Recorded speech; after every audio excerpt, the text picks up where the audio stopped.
Narayana Guru Bhagavan Namaste Guruvayoorappa. Good morning to all. Welcome to the third session of our Narayaneeyam series. Today we will be starting the second Dashaka of Narayaneeyam, which is a very beautiful Dashaka.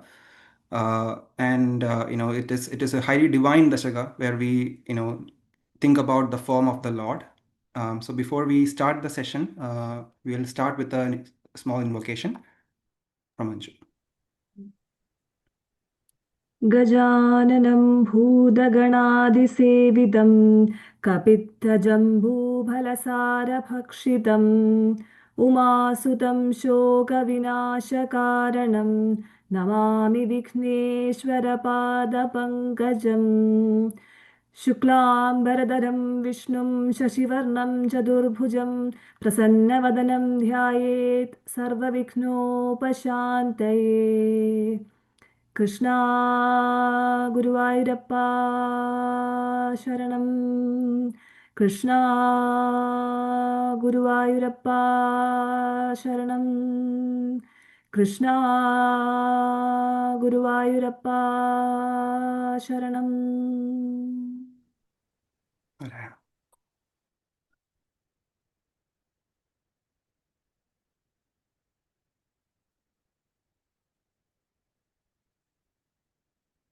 Anju, can you see my screen? Yes.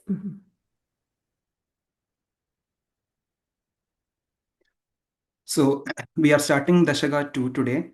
As I said before, this is a very divine Dashaka where we try to think about the form of the Lord, Bhagavat Swarupam, and the Madhuryam of Bhagavat Swarupam, and also talk about Bhakti, the importance of Bhakti here. So we'll start off with the first sloka of Dashakam 2. सूर्यस्पर्धिकिरीडमूर्ध्वतिलक प्रोद्भासि फालान्तरम् कारुण्याकुलनेत्रमार्द्रहसितोल्लासं सुनासापुटम् गण्डोद्यन्मकराभकुण्डलयुगं कण्ठोज्ज्वलत्कौस्तुभम् त्वद्रूपं वनमाल्यहारपटल श्रीवत्सदीप्रं भजे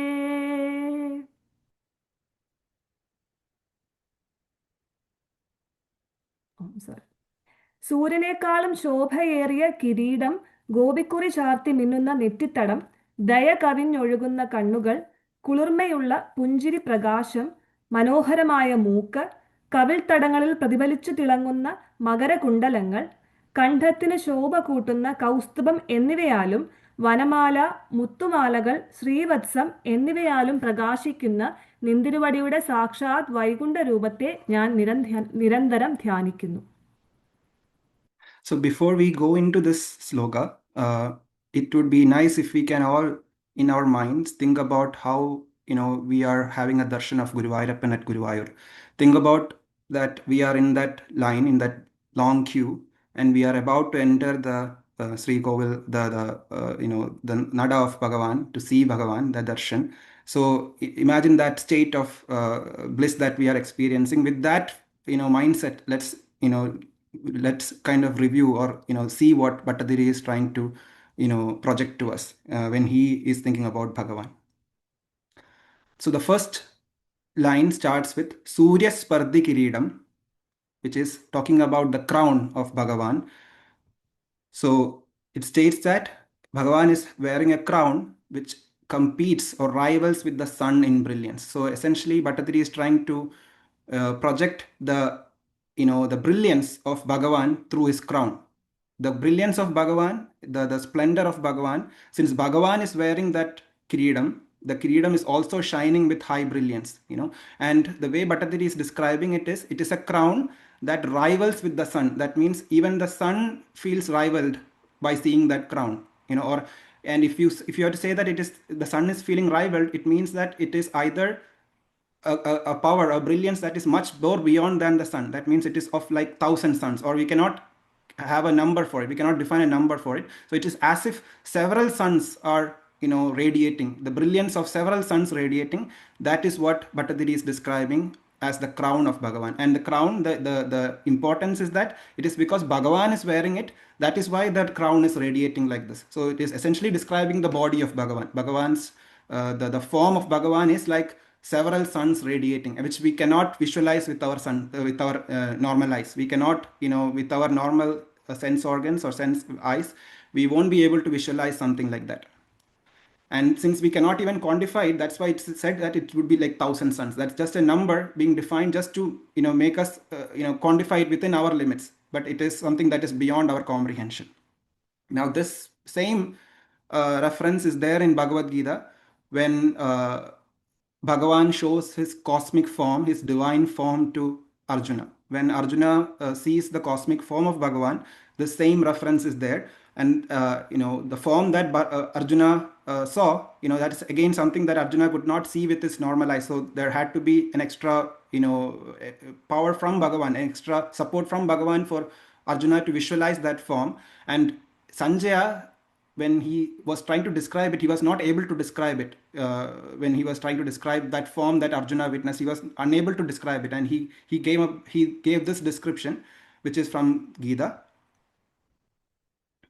Anju will be chanting this. Anekavatranayanam Anekadbudadarshanam Anekadivyabharanam Divyanekodhyatayudham Divyamalyambaradharam Divyagandhanulepanam Sarvashyamayam Devam Anandam Vishwatomukham Divi Surya Sahasrasya Bhavedyugapadothita Yadi Bhasadrishi Sasyat Bhasastasya Mahatmanaha. So in the last two slokas of the verses of this sloka, it is being described that form of Bhagavan. It is like if the splendor of 1,000 suns was to blaze all at once in the sky, that would be like the splendor of this mighty being. The Bhagavan's form is something like if 1,000 suns were to blaze all at once, spontaneously. That was how it was, and it is not something that we can even comprehend with our normal eyes. As a reference, as a small reference, during the nuclear test, when the first nuclear weapon was tested, Oppenheimer, the scientist who is considered the father of atomic bombs, he described this sloga. He thought of this sloga when he first witnessed that explosion. When that again, you can imagine how minor that would be when compared to the sun or 1,000 suns. But when he saw that first explosion, this is the sloga that he thought of, which is the splendor of 1,000 suns blazing all at once. And here Bhattathiri is also referring to that same brilliance, that same splendor when he is witnessing the Kiridam of Bhagavan. And the point to note here is Bhagavan's splendor, effulgence is unlimited. It cannot be quantified. That is why the reference of 1,000 suns are made, just to make sure, to understand that it is something we can never quantify. And that is the tejas of the Brahman, the one Brahman, which is Bhagavan himself. Going to the next sloga, which is Urdhva Tilaga Prodbhasi Phalandaram. That means here Bhattathiri is referring to the forehead of Bhagavan. Bhagavan's forehead is highly brilliant, is highly attractive. And again, onto that highly attractive forehead, we have the sandal paste. He has a sandal paste mark, which is the tilak. And due to the tilak and his already brilliant forehead, it is all shining very brightly. So that what the point to understand is the sandal paste is adorning Bhagavan's moon-like luminous forehead. The Bhagavan's forehead is like the luminosity of the moon, and that radiance plus the tilak together, they are beautiful and eternally shining. Essentially, what we can say is that the tilak is shining because of Bhagavan's radiance, and also the tilak is adding to that radiance. And this tilak of Bhagavan is essentially representing wisdom, clarity, purity and protection. So let's all think of that, that tilak on Bhagavan's forehead and seek wisdom, clarity, purity and protection from him. Next is Karunya Agula Netram, Bhagavan's eyes, which are brimming with mercy. Bhagavan's eyes are brimming with mercy, filled with compassion, and the universal love is illuminating from those eyes.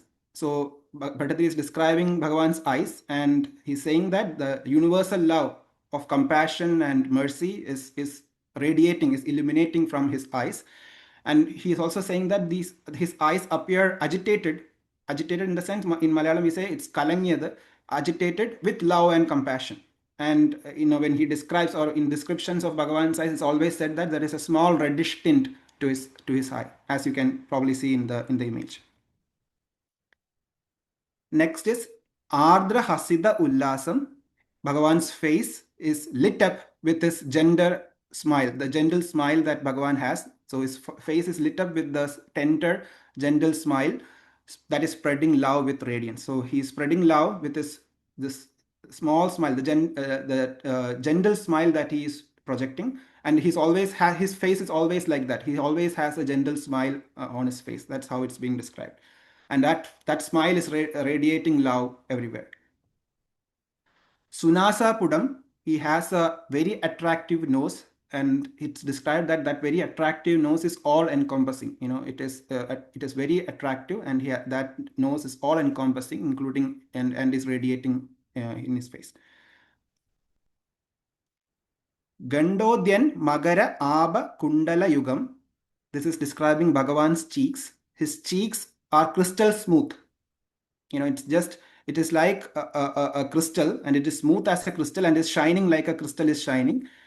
And on top of that, Bhagavan wears Magara Kundalam. That means the earrings, the ear pendants that Bhagavan wears, they are of the shape of a fish. That's why it's called Magara Kundalam, of the shape of a fish. And the brilliance of that kundalam, together with the crystal-like cheeks of Bhagavan, they are both radiating. So basically, the reflection from the Magara Kundalam is also adding to the brightness of the cheeks. Essentially, it is saying that the kundalam is shining because Bhagavan is wearing it, and since it is reflecting onto his crystal smooth cheeks, it's all of that together are shining. Now, going to the next verse, which is Kandojwalat Kaustubam.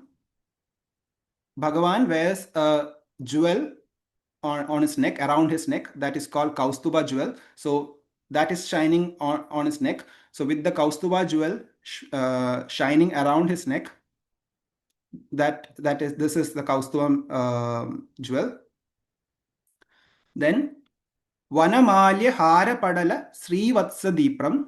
Bhagavan's bosom is ever attractive due to the garlands and flowers, which are made of tulsi and other flowers, of pearls and gems, which are the necklaces that he wears, which is Hara, and the mark of Srivatsa. So he has Vanamala on his bosom, then he also has Haram, which are pearls and gems, very shining pearls and gems, and the mark, which is Srivatsa, which we will talk about later, which is a mark made by sage Bhrigu. We'll talk about it later.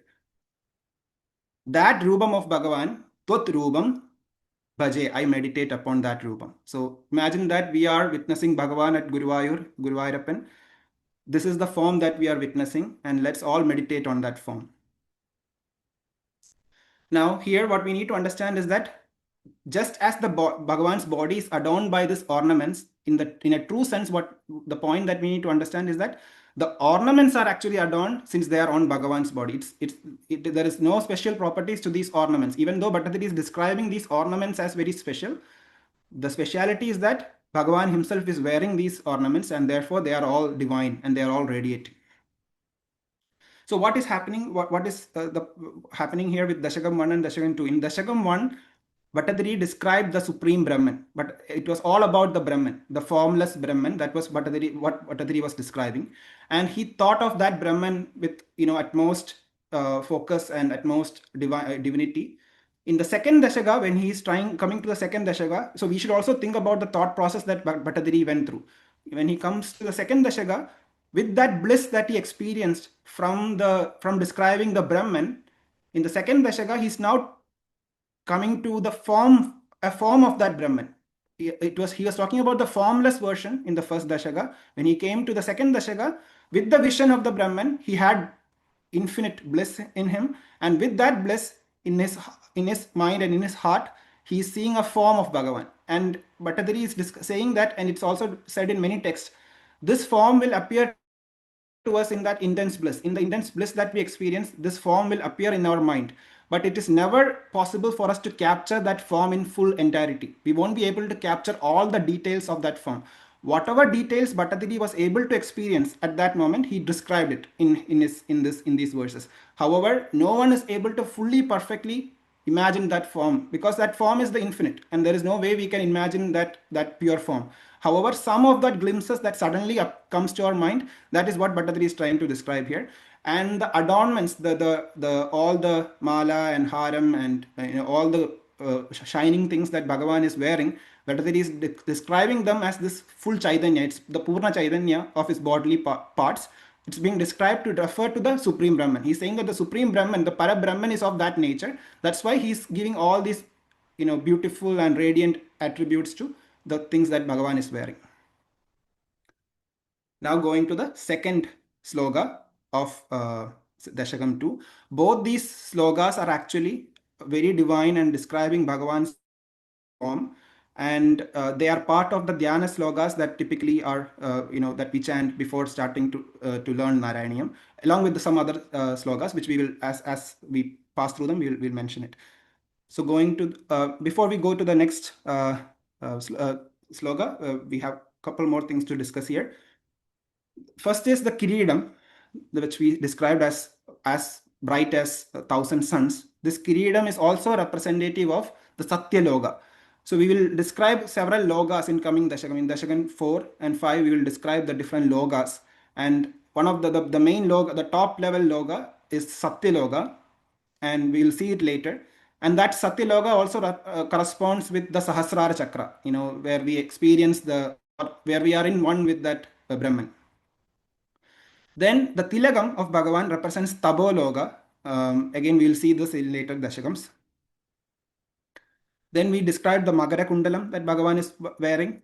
We spoke about Kaustubam, but they addressed Kaustubam, the jewel that Bhagavan is wearing.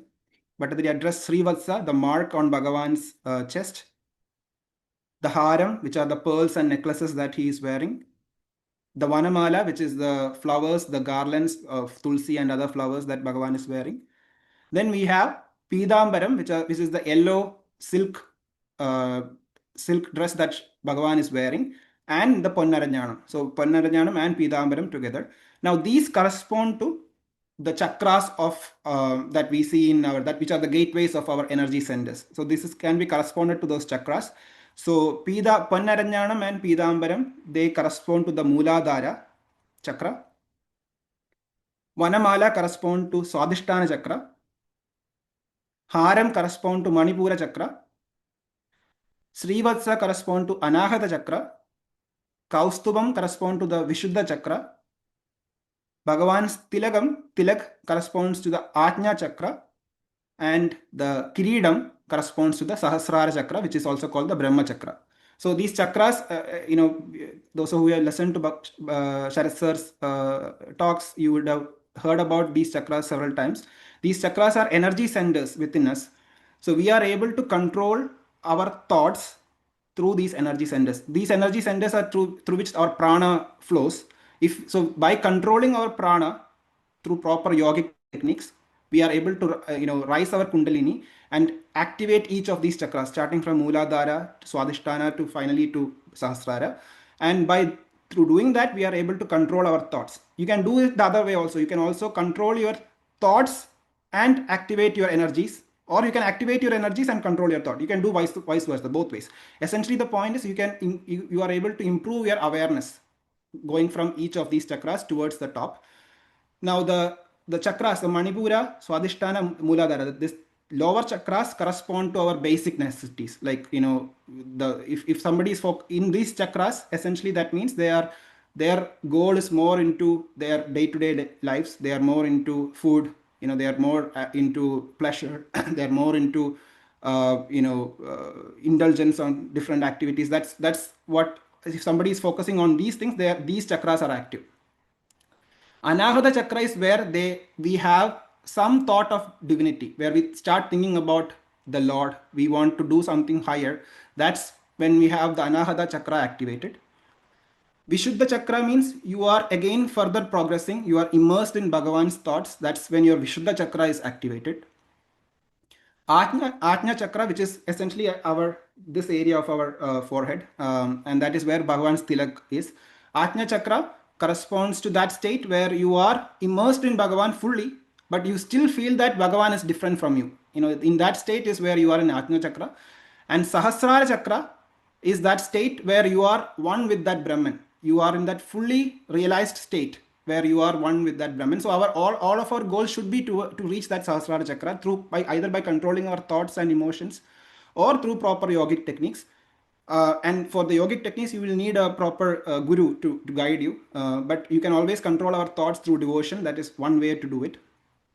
So the point is, but these refer to Bhagavan's form also is connected to these chakras. Now this Sahasrara, we will again see that in the next slide, specific to Bhagavan's face. The Tilagam, which is called the Urdhva Tilagam, represents the union of the three yogas, karma, bhakti, and jnana. We will see again that in the later half of this Dashaka. So it is basically the union of these that's called yoga. So Urdhva Tilagam represents yoga. The different other parts of his face represents, from a human perspective, from our perspective, it represents our sense organs and how we perceive those sense organs. So the netram of Bhagavan represents the eye and the form that we see. The gandam, which is his cheeks, represents touch. The Magara Kundalam, which Bhagavan is wearing on his ears, that represents hearing and sound. Hasidam, the smile of Bhagavan, represents taste buds and taste. His face, the Mugam of Bhagavan, represents the universe and Maya. So as we said in the previous Dashakams, universe is not different from the Brahman. It is just a manifestation of the Brahman, right? We said that in our previous Dashakam. And as we said, the Ajna chakra is, Bhagavan's Tilagam is where the Ajna chakra is. And Bhagavan's Kiridam is the Sahasrara chakra, the Brahma chakra. That's the chakra, that is the state that we want to achieve, Brahmanandam.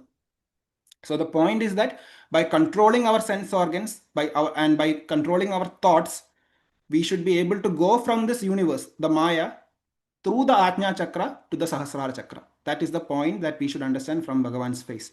And the connection between Ajna and Brahma chakra is through Brahma Gandhi. That is a region on our forehead, on top of our head, which is the region that we'll see in babies when they are born. It is a highly soft region.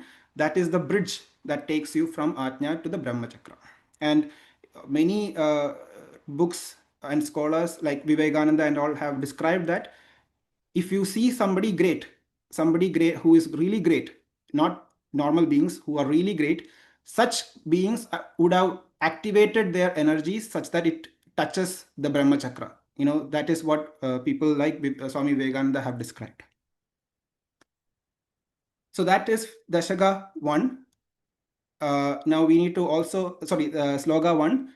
In this sloka, we should also note Bhagavan also has a mark, which is the Srivatsa mark. That mark is here. That mark was made by the foot of sage Bhrigu, who was also Bhagavan's devotee, which we will see in Dashakam 89 when we reach there. That was to test Bhagavan's sattvic nature. And that mark, that foot mark, Bhagavan adorns that mark. He still carries that mark. That shows Bhagavan's indifference and love for his devotees. Even though that is a mark that was created by Bhrigu's foot, Bhagavan still adorns that mark on him. That shows his indifference and love for devotees. And Bhagavan is also wearing Vanamala, Haram, and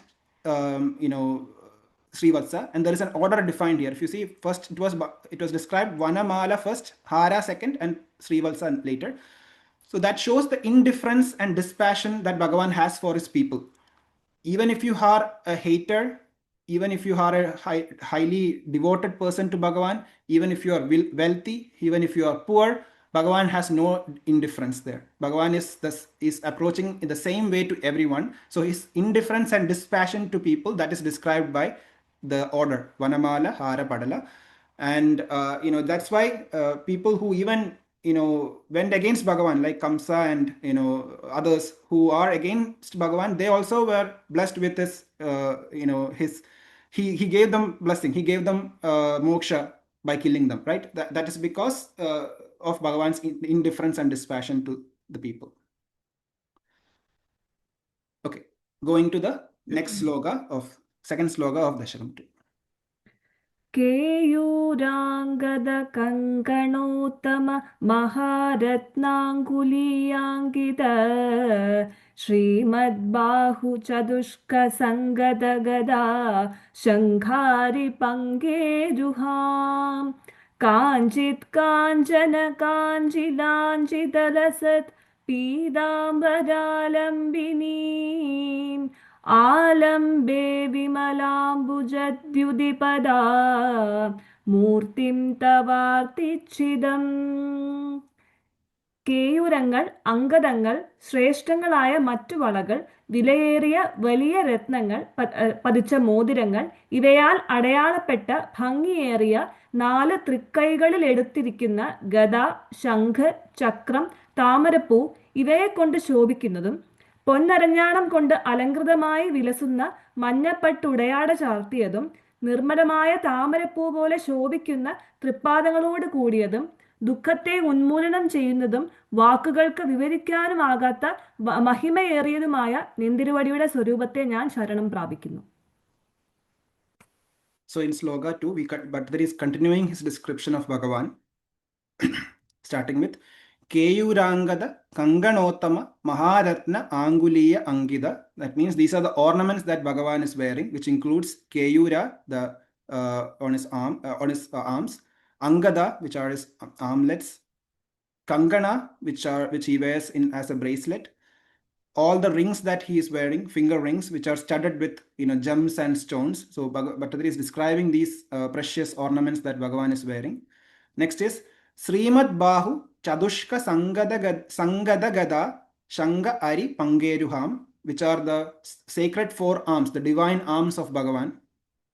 So Bhagavan has a Chadurbahu form. Guruvayoorappan has a Chadurbahu form, and this form of Bhagavan is holding the mace, which is the Gada. That Gada is called Kaumodagi. He has a conch, which is Shanga, and that is called Panjajanya. He has his discus, the chakra, which is called Sudarshana chakra, and he also carries the lotus, Padmam, on his hand. And this is the description of Bhagavan. This is the form of the idol of Guruvayoorappan at Guruvayur, having this Chadurbahu form. Now, each of these represents, has a significance. For example, Gada represents the strength. It also represents protection. Shanga represents creation. It also represents the Omkara, the sound Omkaras, and it also represents creation. Chakra represents, so Sudarshana means Samyak Darshana. That means the one that gives you the right perspective. And Sudarshana Chakra gives you that right perspective. In this world, by praying to Sudarshana Chakra, you are being shown the right path, the path towards Bhagavan. And Padmam represents, it has a lot of meanings. It also represents peace. It represents purity. All that is represented by Padmam that Bhagavan is holding. Next is Kanjana Kanji Lanjida Lasat Pidambara Alambinim, which means Bhagavan is wearing a yellow silk cloth, which is very, very attractive. So the cloth that Bhagavan is wearing is Pidambaram, which is an yellow silk cloth, and that is fastened to him by a golden waistband. So there is a band of golden waistband that he wears that is fastening the Pidambaram onto his body.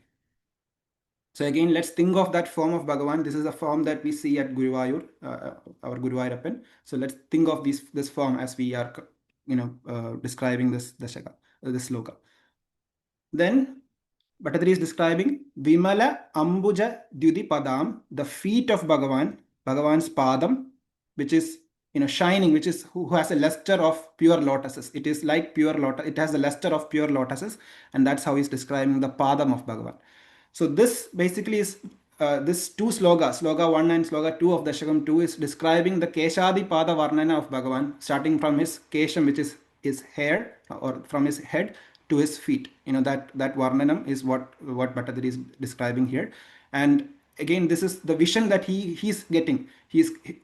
In Dashakam 1, he described the Brahman, and in Dashakam 2, with that happiness, with that bliss, he's trying to think of that form that is coming in his mind, and he's describing that form.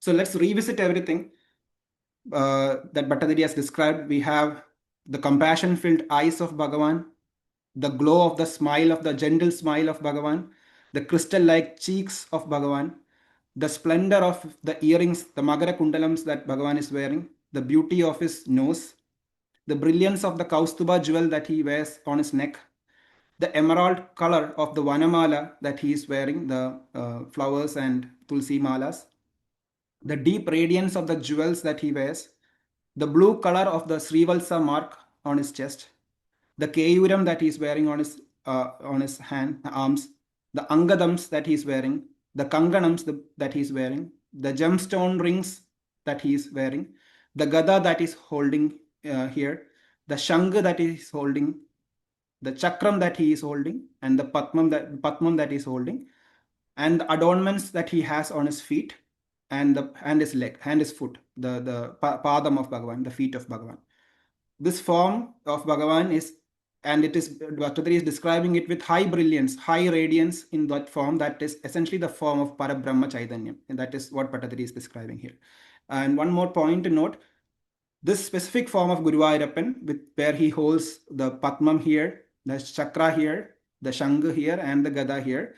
This form is called Janardana. So Vishnu has 24 forms depending on where he holds each of these items. So you have 4 items. That means you have 4 factorial ways to hold this. That means 24 ways to hold it.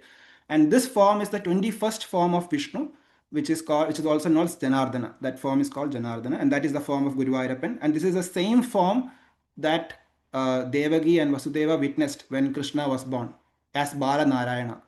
It was a form of Bhagavan as a Bala Narayana, approximately 8 years old. That is the same form of Guruvayoorappan that you see at Guruvayur. Continuing. Now this form, Artichidam, this form of Bhagavan, which removes the woes of devotees, all the sufferings of devotees. Kanjit Murtim Tava, which is indescribable. As I said before, this form is not describable to us. It is only that we get that vision and we are able to approximately think of that form. We cannot get all the details of this form. Alambe. Bhattacharya is saying that I take refuge in that form of Bhagavan. Okay, and this form is the Chadurbahu form of our Punna Guruvayoorappan. Let us all meditate on that divine form, and Anju will chant the 2 slogas once again, which are very important and divine slogas. Let's all meditate on that form. Hare Guruvayoorappa. सूर्यस्पर्धिकिरीडमूर्ध्वतिलक प्रोद्भासि फालान्दरम् कारुण्याकुलनेत्रमार्द्रहसितोल्लासं सुनासापुटम् गण्डोद्यन्मगदाभकुण्डलयुगं कण्ठोज्ज्वलत्कौस्तुभम् त्वद्रूपं वनमाल्यहारपटल श्रीवत्सदीप्रं भजे केयूराङ्गदकङ्गणोत्तममहारत्नाङ्गुलीयाङ्कित श्रीमद्बाहुचतुष्कसङ्गदगदा शङ्घारिपङ्गेरुहाम् काञ्चित् काञ्चन काञ्जिलाञ्जिदलसत् पीताम्बरालम्बिनीम् आलम्बे विमलाम्बुजद्युतिपदा मूर्तिं तवार्थिच्छिदम्.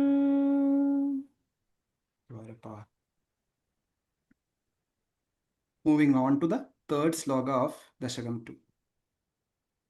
यत्रैलोक्यमहीयसोऽभिमहितं सम्मोहनं मोहनात् कान्दं कान्तिनिधानतोऽभिमधुरं माधुर्यधुर्यादपि सौन्दर्योत्तरतोऽपि सुन्दरतरं त्वद्रूपमाश्चर्यतोऽपि आश्चर्यं भुवनेन कस्य कुतुकं पुष्णादि विष्णो विभो.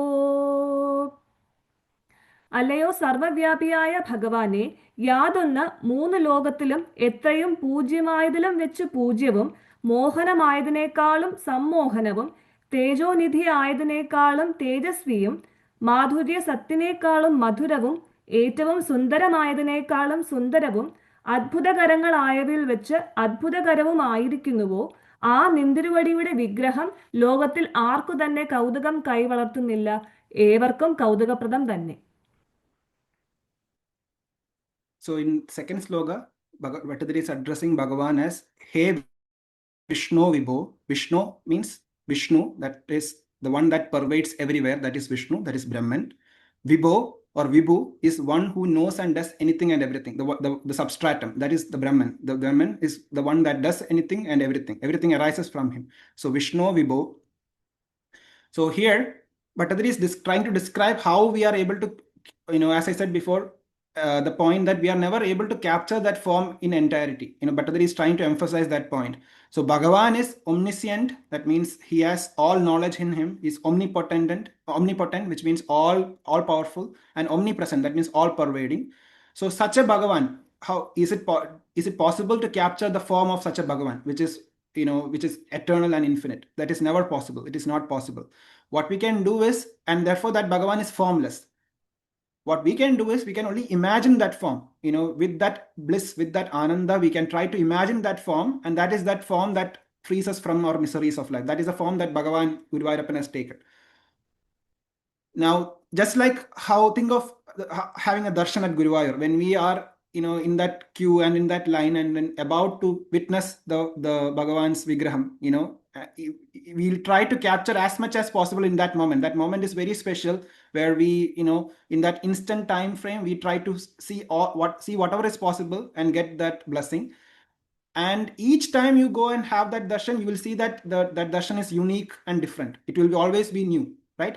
And therefore, due to that situation, where we are witnessing something that is very special, and in that moment we try to witness something that is always new and unique, for our mind it is very difficult to recreate that experience. So when we come out of our darshan and then when we start to recreate that what we saw there, it is very difficult for the mind to capture it. Just like that, it is very difficult to capture all the details of Bhagavan, because it's an experience. We are experiencing it. Only what we can do is capture it approximately, and that is what Bhattacharya is also trying to do here. And the point is that the omnipresent Bhagavan is formless, is nirguna, but we are giving it a saguna form of Guruvayoorappan to imagine it, and so that we can associate with that form and be in that divinity. Now Bhattacharya is now going to describe how much beautiful this form is, and he's going to give some examples. The first is that the universe that we see, the universe embodies all beauty. The universe that we see embody all the beauty, and that universe is just a reflection of Bhagavan. It is just a manifestation from Bhagavan, as we described in the first Dashaka. And the beauty of the universe is basically the diversity and variety that we see. Everything in the universe is unique. It has a special divinity in it, and therefore this diversity and variety that we see in the universe, that's the beauty of the universe. And essentially the beauty of the universe is made up of all such divine forms. So everything that is beautiful in the world as together forms the divinity and beauty of the universe. So when you say the universe is beautiful, it is because of the beauty of each and every item, each and every creation, which is all individually beautiful. So it's like the whole universe is made up of these parts, and the beauty of the parts all together, the summation of that is the beauty of the universe. However, this universe is just a small reflection of the Bhagavan. It's just a small manifestation of the Bhagavan from Bhagavan. So can we imagine the beauty of Bhagavan then? All beauties that we see around in the universe is arising from him, and it's just a small part of that Bhagavan. So how can we imagine the beauty of Bhagavan? It is something that we can never quantify. That is the point. And that is what Bhattathiri is associating with the form of Guruvayoorappan at Guruvayur. So how would we describe the beauty of the Lord, that is impossible for us? It is just as an example. Let's say we see a flower, a very beautiful flower. The beauty of the flower is not just because of the beauty of the whole thing in entirety. It is because of the beauty of the petals, the beauty of the leaves of the flower, beauty of the stem of the flower. All those individual beauties summed together will be the beauty of the flower that we see, right? Just like that, the beauty of the universe is the beauty of each and every item, and that universe is just a small part of that Bhagavan. So its beauty, Bhagavan's beauty is, unimaginable. It's behind our comprehension. Just like another example, in our body we have different parts. We have our arms, we have our nose, we have our ears. They are all part of us. So each of them have a function and a beauty. So, and I am part of all of it. You cannot say my nose is separate from me, right? The beauty of me is basic, or any of us, the beauty of us is also the beauty of the nose and the ears and everything all together, right? So just like that, the beauty of the universe is the beauty of everything all together, because we are there in everywhere, and that beauty is just a reflection of Bhagavan. And that is the point to understand that in this sloka, Bhattacharya is trying to say that therefore that beauty is something that is beyond our comprehension and something that is infinite, because all beauty is arising from it. Next is Yat Trailokya Mahiyasa Abhimahidam. So this beauty of Bhagavan, or this Bhagavan, is superior to anything that there are three worlds. So which is superior to the greatest in all three worlds. Whatever you see in the three worlds, which we'll see next, he is superior to all of that. So there are several logas described, and we will see those logas in Dashaka 4 and 5 later. These logas are basically our planes of existence. The existence in us, the awareness in us, it should be related to our awareness. And it should be also related to the physical world also. We can relate it in both ways. So these three logas, they pervade inside and outside us, and they are subtle words. They are not, and they are subtle in the nature that they are related to the awareness in us. Okay, it is related to how the consciousness level is in us. So you have first is Burloga, which is the physical world, the realm of matter and gross consciousness, which includes earth, all beings and non-living beings in the earth. In terms of our awareness, you can associate it with our current awareness, how we are associated with everything in this world. That is Burloga. Then we have Bhuvarloga, which is also called Pidraloga, which is the atmospheric realm.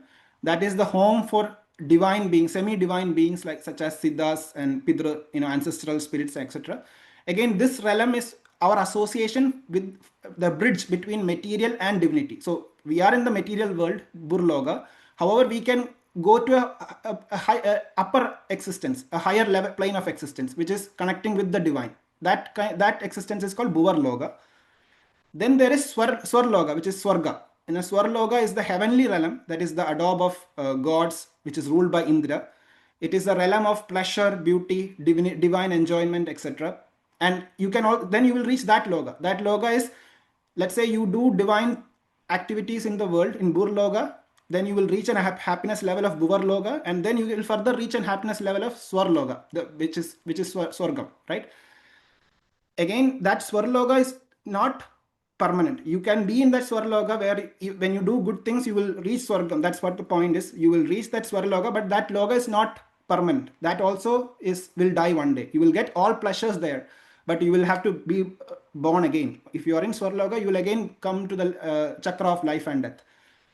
The loga that we need to seek for is the Brahma loga. That is earlier we said Sahasraram, that chakra, the Sahasrara chakra, which is same as this Brahma loga, where we have Brahmanandam, the happiness, the bliss that we experience, the supreme bliss that we experience, which is what Bhattacharya addressed as Sandranandava Bodhatmakam in the first Dashakam sloga 1. That Brahmanandam, the happiness that you see in Brahmanandam is infinite. That is what we are trying to seek. We should essentially try to seek. And the happiness that you see in Swarloga is just a small portion of that Brahmananda, Brahmaloga. So if you map the happiness level, this is high bliss. This is essentially like your awareness where you are in connection with that supreme consciousness. That is Brahmanandam. And whatever happiness you see in Swarloga, Bhuvarloga, and Burloga, that it gets decreasing. It is just a small portion of this happiness is what you get in Swarloka, and again a small portion of that is what you get in Bhuvarloka, and again a very small portion of that is what you get in Burloka. This you can again associate with the chakras that we saw before. So Burloga is essentially our lower chakras. You want to bring it up, those activate your higher chakras and reach the Sahasrara chakra, which is associated with this Brahmananda, where you are in that in existence with that supreme consciousness, where you are not different, you are that Brahman, that state. This can be also connected with the states of our states, which are Jagrat, which is wakeful state, the state of being awake and aware of one's surrounding, that's called Jagrat. Swapna, which is the dream state, the state of dreaming, where the mind is active but the body is at rest. So let's say we are sleeping, our mind is sometimes still active, we'll still think of thoughts, but the body is at rest. Sushupti is deep sleep. Third one is Sushupti, which is deep sleep, where we don't have any thoughts in our mind. That means body and mind are both at rest, where you are in a state of deep sleep. However, the state that we want to achieve, that Sahasrara Chakra, when you activate that, you are in the state of Turiya, which is transcendental consciousness, which is the fourth state that is beyond the three states that are mentioned above, where the Jiva Atma, that is the Jiva, and the Atma, the Brahman, are, we are in, we understand that we are that the same. We are that Brahman. We are in that state. That is the Turiya state, which is the same state of Brahmanandam, which is the same state of Sahasrara that we spoke about. Now, what Bhattacharya is saying is that Bhagavan is superior to these three logas, Burloga, Bhuvarloga, and Swarloga. The happiness that Bhagavan gives is at this level, which is much, much higher than what happiness you can seek in these three logas. That's what Bhattacharya is addressing here. Continuing, so Bhattacharya is still not fully satisfied. He's trying to describe Bhagavan, Guruvayoorappan's form. He's still not satisfied with describing Bhagavan's form. So he continues. He says, you are sammohanam mohanat. You are more enchanting than the most enchanting. Because everything is from Bhagavan. So you are more enchanting than the most enchanting. Kandam kandi nidanadaha abhi. You are more brilliant than the most brilliant that is there. Because brilliance is coming from Bhagavan. Bhagavan itself is brilliance. So he will be more brilliant than the most brilliant. Madhuram madhurya duryat abhi. He is sweeter than the sweetest even. Saundarya uttaradha abhi sundaradaram. More beautiful than even the most beautiful. Again, Bhattacharya is describing that Guruvayoorappan that he's seeing. Ascharyadaha abhi ascharyam. You are more wonderful than the most wonderful. The wonder of wonders. That is Guruvayoorappan. Tvatrubam, that form of yours, of Guruvayoorappa, in this world, Bhuvane, in this world, na kasya kudugam pushnadi. Who is there in this world whose entrancement is not aroused when they see this form? He's asking who is in this world who will not get attracted or aroused seeing that form. That is what Bhattacharya is saying here. Again, let's think of that form of Bhagavan. And I will, this sloga, I would like to end that sloga by paraphrasing the quote that Professor Ramavarma Tamburan, who wrote a very, comprehensive description of Narayaneeyam, Vyakhyanam of Narayaneeyam. So I'm summarizing that from there. The form that the seeker seeks, the form of Guruvayoorappan that the seeker seeks and the wise discover, like Bhattacharya discovered, it is the very perfection of beauty, majesty, sweetness, brilliance, and wonder. When greatness and all divine qualities reach completeness, they can no longer be contained by anything finite. Bhagavan is the infinite, it cannot be contained anywhere. Lord Guruvayoorappan is the absolute Brahman, the ultimate substratum of all existence. Such a form lies beyond the grasp of the senses. Yet, in deep meditative introspection, just like what Bhattacharya is doing right now, it shines forth from within. You will see that form inside you. In that vision, bliss arises in abundance and remains eternal. These are the words of Professor Ramavarma Tamburan describing this sloka. With that, we move to sloka number 4.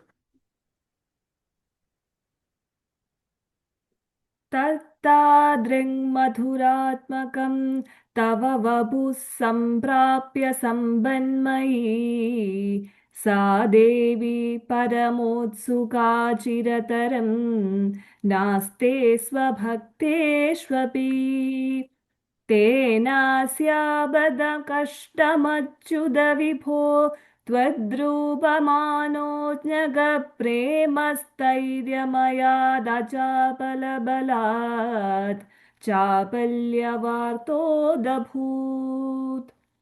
അനുഭൂതി മാത്ര ഗോചരവും ആനന്ദമയവുമായ നിന്തിരുവടിയുടെ വിഗ്രഹം കൈവന്നിട്ട് ഭർത്താവായി കിട്ടിയ അവിടുത്തെ മാറിടത്തിൽ അധിവസിപ്പാൻ തരപ്പെട്ടിട്ട് സമ്പദ് സ്വരൂപിണിയായ ആ ശ്രീദേവി അങ്ങയിൽ കൂടുതൽ അനുരക്തയായിരിക്കുന്നു.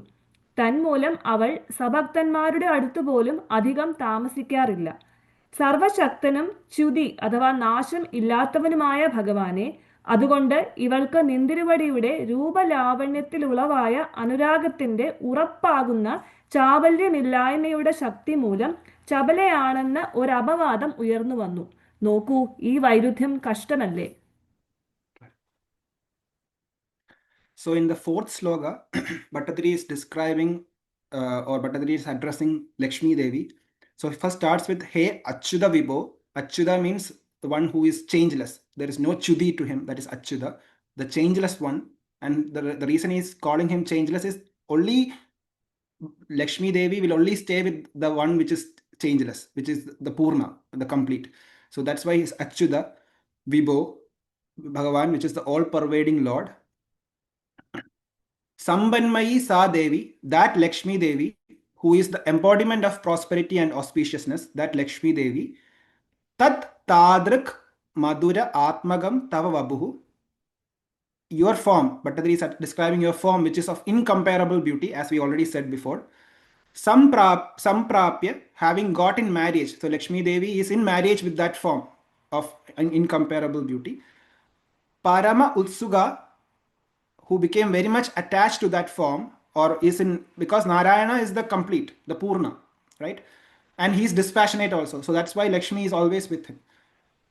Parama Utsuga, so he's attached to that form.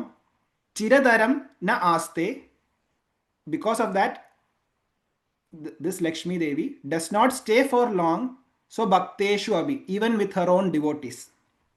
That is a bad name for Lakshmi. That he's saying that such a bad name has happened to Lakshmi Devi. Tena asya, because of that, her, why is Lakshmi Devi with Bhagavan? Because of Twat Rupa Manotnyaga Prema Stairya Mayat. Because of that unwavering love for the enchanting beauty of your form. Because as I said before, Bhagavan's form is the complete, the Purna form, and Bhagavan is dispassionate to anything, everything in the world, and the world is essentially a reflection of Bhagavan. To that form is where Lakshmi attaches. Lakshmi will be, all auspiciousness will be in that form. Ajapala Balat, because of the strength of her firm love for thee. Lakshmi Devi has a firm love, the strength of that firm love that Lakshmi Devi has for Bhagavan. Because of that, Chabalya Varta, there is a bad reputation. There is a reputation for Lakshmi Devi, even though that is not correct. The real reason that is already explained, the bad reputation that she is fickle, that is she will not stay with her devotees. But Bhattacharya clarifies it again next. Udbudh has risen, that name has risen, but Bada Kashtam, alas, that is, it's a custom, it's alas that name has fallen on to Lakshmi Devi. So Lakshmi Devi, which again we saw in the first Dashakam, represents abundance, beauty, wealth, prosperity, auspiciousness, Aishwaryam. And in real sense, Lakshmi Devi represents the Brahmanandam, that the Jiva, when the Jiva connects with the form, connects with the Brahman, that Anandam that they experience, when they know that they are one, that form, that Anandam is called Brahmanandam. That is the Brahmanandam that Bhattacharya experienced when he reached the 100th day, when he completed Dashaka 100. That is the bliss that he experienced, which he wrote as Paramananda Sandoha Lakshmi, which is Brahmanandam. So Lakshmi is that Brahmanandam, and it always attaches to Narayana. And Narayana, Bhagavan, is the one, is the one truth. He is changeless, he is attributeless, he is eternal, and he is the essence of everything that we see around. He is pervading everything and also dispassionate. He needs nothing. That is where Lakshmi stays. All attributes and auspiciousness will stay there with pure love, and that is pure love. Now, the universe, the universe, Lakshmi Devi is essentially representing the universe, the beauty of the universe. So the universe, the wealth that you see around, or the wealth that we describe, is basically the universe itself is that wealth. And the beauty of the universe is the beauty of Lakshmi. The Lakshmi's beauty is what you see in the beauty of the universe. And this universe, as you know, is changing, right? We described this in Dashakam 1. It is changing. It is not permanent. Everything in this universe will change. It will grow, it will form, it will sustain, and it will dissolve, right? So therefore, the beauty of the universe is not permanent. Bhagavati, Sri Bhagavati, Lakshmi Devi, the supreme deity of wealth and beauty, in her Nirguna form, so we said Bhagavan is in here, Guruvayoorappan is the Nirguna Brahman. In Lakshmi Devi also has a Nirguna form. In her Nirguna form, she is Bhagavan herself. Both Bhagavan and Lakshmi Devi are not different. There is no difference between them.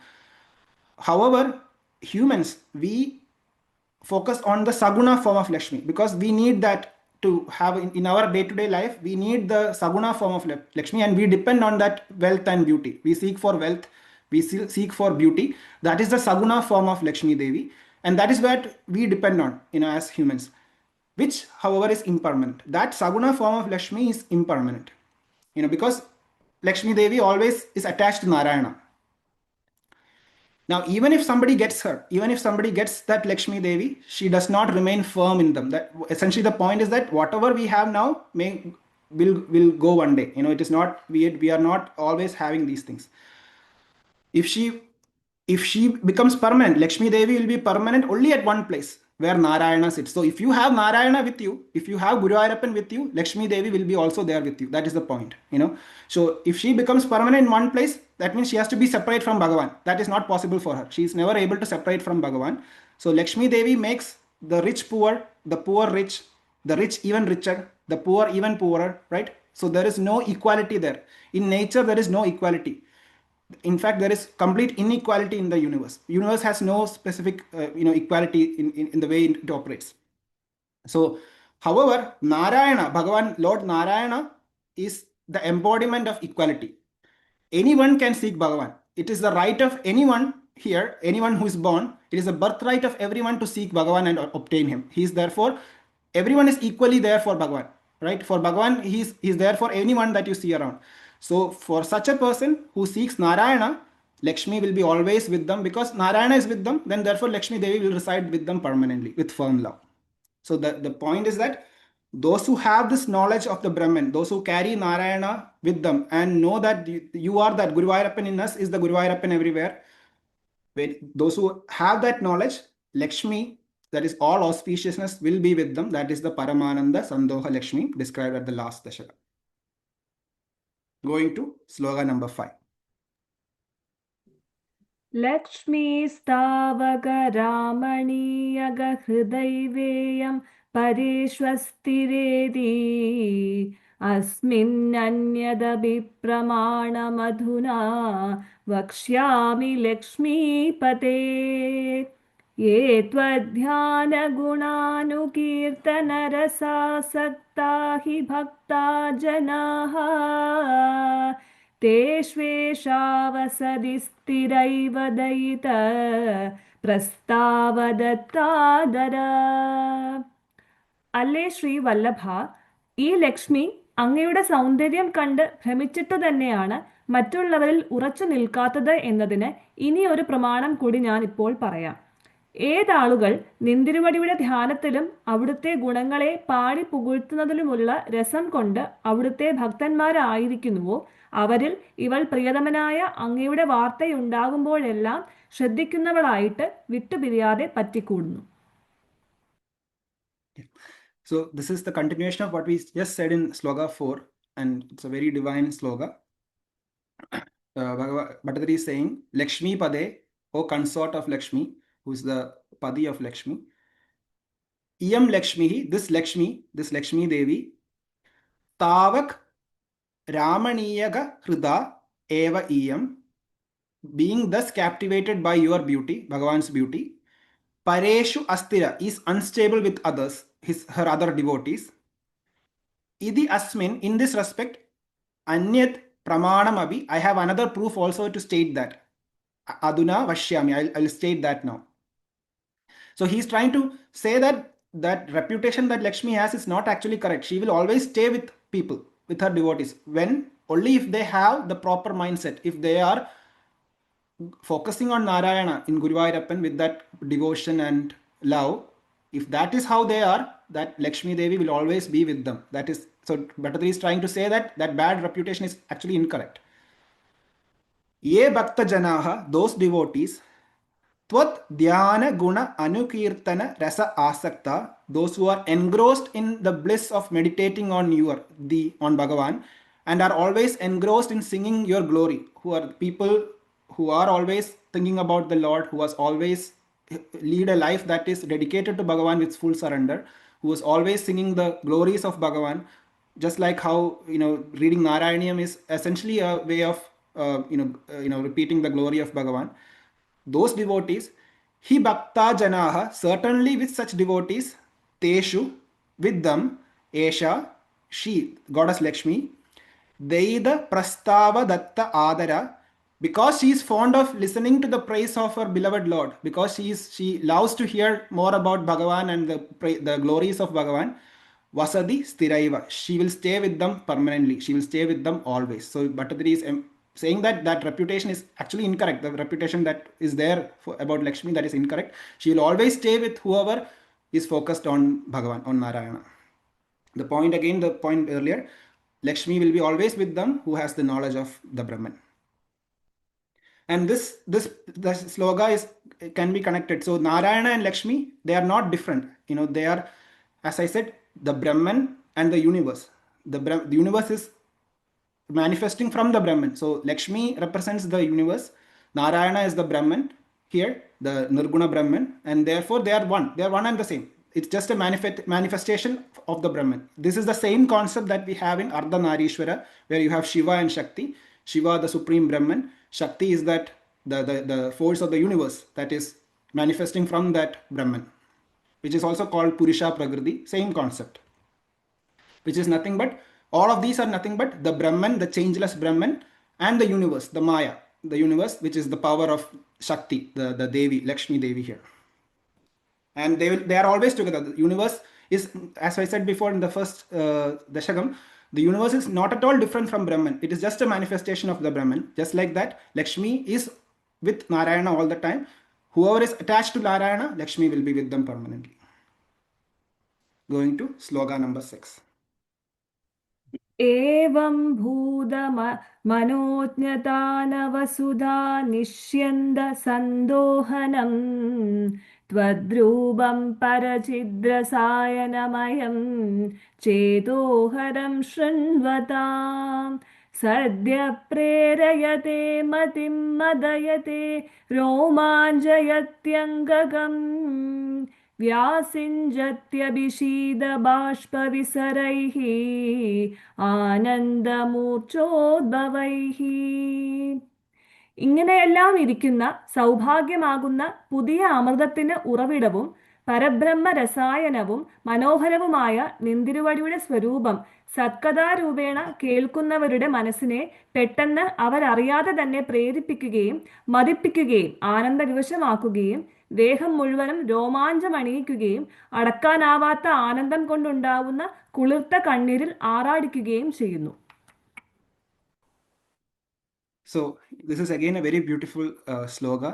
Here Bhattathiri is describing the feelings that we have, when we witness Bhagavan. You can imagine it as the feelings that we have when we are in Guruvayur. Imagine that we are in that long queue, and just when we are about to enter the Nalambalam to see Bhagavan, the feelings and the experience that we have at Guruvayur, that is exactly what Bhattathiri is trying to capture here. Starting with Evam Bhuda Manojnada, that form of yours, which is the celestial beauty, which is very fascinating, which we cannot comprehend fully. Navasudha, from that form, pure nectar, that is Amrit, which is pure nectar, which is Bhagavan's beauty. Bhagavan's beauty is what is being referred here. That is constantly showering. Nishyanda Sandohanam, that is constantly showering from your form. And that, what is it doing? Para Chit Rasayanamayam, that means it is a combination. That beauty is a combination of the supreme consciousness, Para Chit Rasayanamayam, supreme consciousness and bliss. This is the same word word used in the first sloka of Dashakam 1, which is Sandra Ananda Avabodhatmakam, supreme bliss, condensed supreme bliss and consciousness. Sandra Ananda Avabodhatmakam, same thing. Parachit Rasayana Mayam, which is the Brahman, Guruvayoorappan. Chedoharam, that form which captivates the mind, Tvat Rupam, that form of yours. Srunvadam Madim, the mind of those who devotedly hear about that form, your deeds, the minds of those devotees who devotedly hear to your stories and your glories.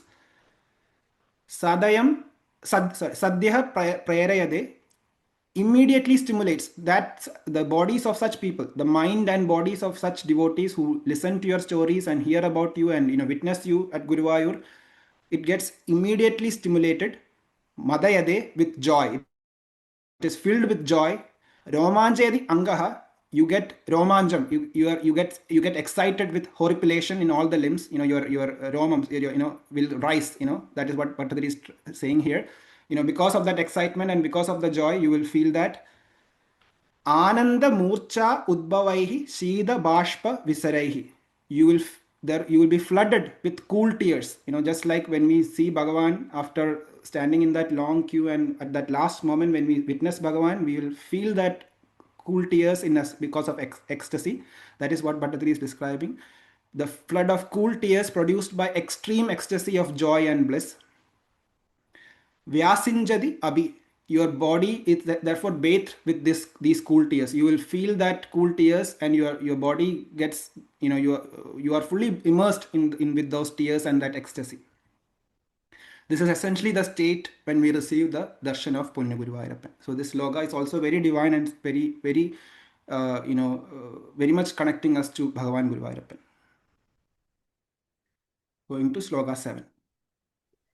एवं भूततया हि भक्त्यभिहितो योगस्य योगद्वयात् कर्मज्ञानमयात् पुरुषोत्तमतरो योगीश्वरैर्गीयते सौन्दर्यैकरसात्मके त्वयि खलु प्रेम प्रकर्षात्मिका भक्तिर्निश्रममेव विश्वपुरुषैः ലഭ്യാരമാവല്ലഭ. ഭഗവത് രൂപ ശ്രവണ മനനാദി കൊണ്ട് ഇമ്മാതിരി ചിത്താഗ്രീഭാവം അനുഭൂതമായത് കൊണ്ട് തന്നെയാണ് വ്യാസനാരദാദി യോഗീശ്വരന്മാർ ഭക്തി എന്നു പറയപ്പെടുന്ന ആ യോഗം കർമ്മയോഗം ജ്ഞാനയോഗം എന്നറിയപ്പെടുന്ന മറ്റു രണ്ടു തരം ഭഗവത് പ്രാപ്തി മാർഗങ്ങളെക്കാളും അത്യുത്തമമാണെന്ന് പാടി പുകഴ്ത്തി പോരുന്നത്. ഹേ ശ്രീദേവിക്ക് പ്രിയതമനായ ഭഗവാനെ, സൗന്ദര്യമെന്ന ഒരേ ഒരു രസമാകുന്ന സ്വരൂപത്തോട് കൂടിയ നിന്തിരുവടിയിൽ പരമപ്രീതി രൂപമായ ഭക്തി സാധാരണക്കാർക്കെല്ലാം തന്നെ ശ്രമം കൂടാതെ സ്വാഭാവികമായി കൈവരുന്നതാകുന്നു. The slokas from 7 is very important. Bhattathiri is now talking about the mahima of bhakti yoga, in the next 3 slokas. So to address this, we need to also know what yoga means and how it is being addressed here. So starting with, and so I will describe the basic meaning here first and then go into the details. Bhakti abhihidah yoga sa, that yoga which is known as bhakti yoga, which is the yoga of devotion and selfless love,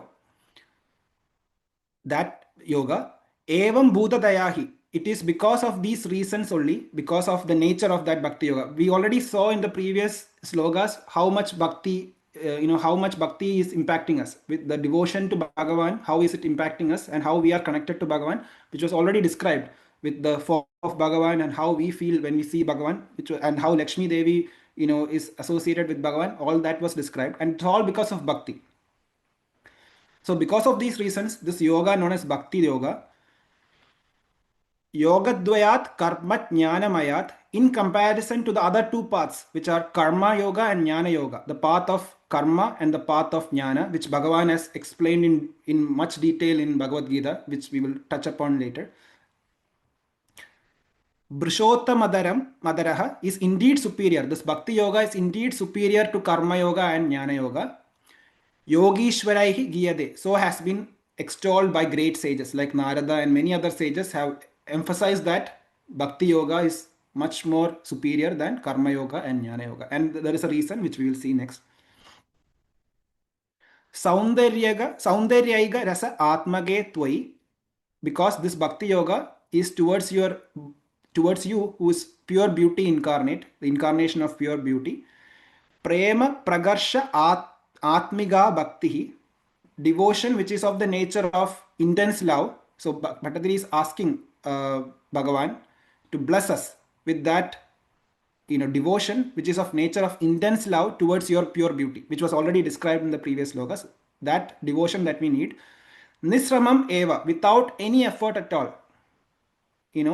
We all can attain that bhakti very easily. The point that Bhakti Yoga is superior, it is said that Bhakti Yoga is superior to Karma and Jnana, not because of any hierarchy, it is only because that devotion can be easily developed. We can easily attain that devotion to Bhagavan without any effort at all. Vishwa Purushahi, by all human beings, by any human being in this world, they can achieve that. They can easily achieve that bhakti. Labhya Kalu is attainable indeed. We can reach that state. Rama Vallabha, O consort of Lakshmi. Now going into the details.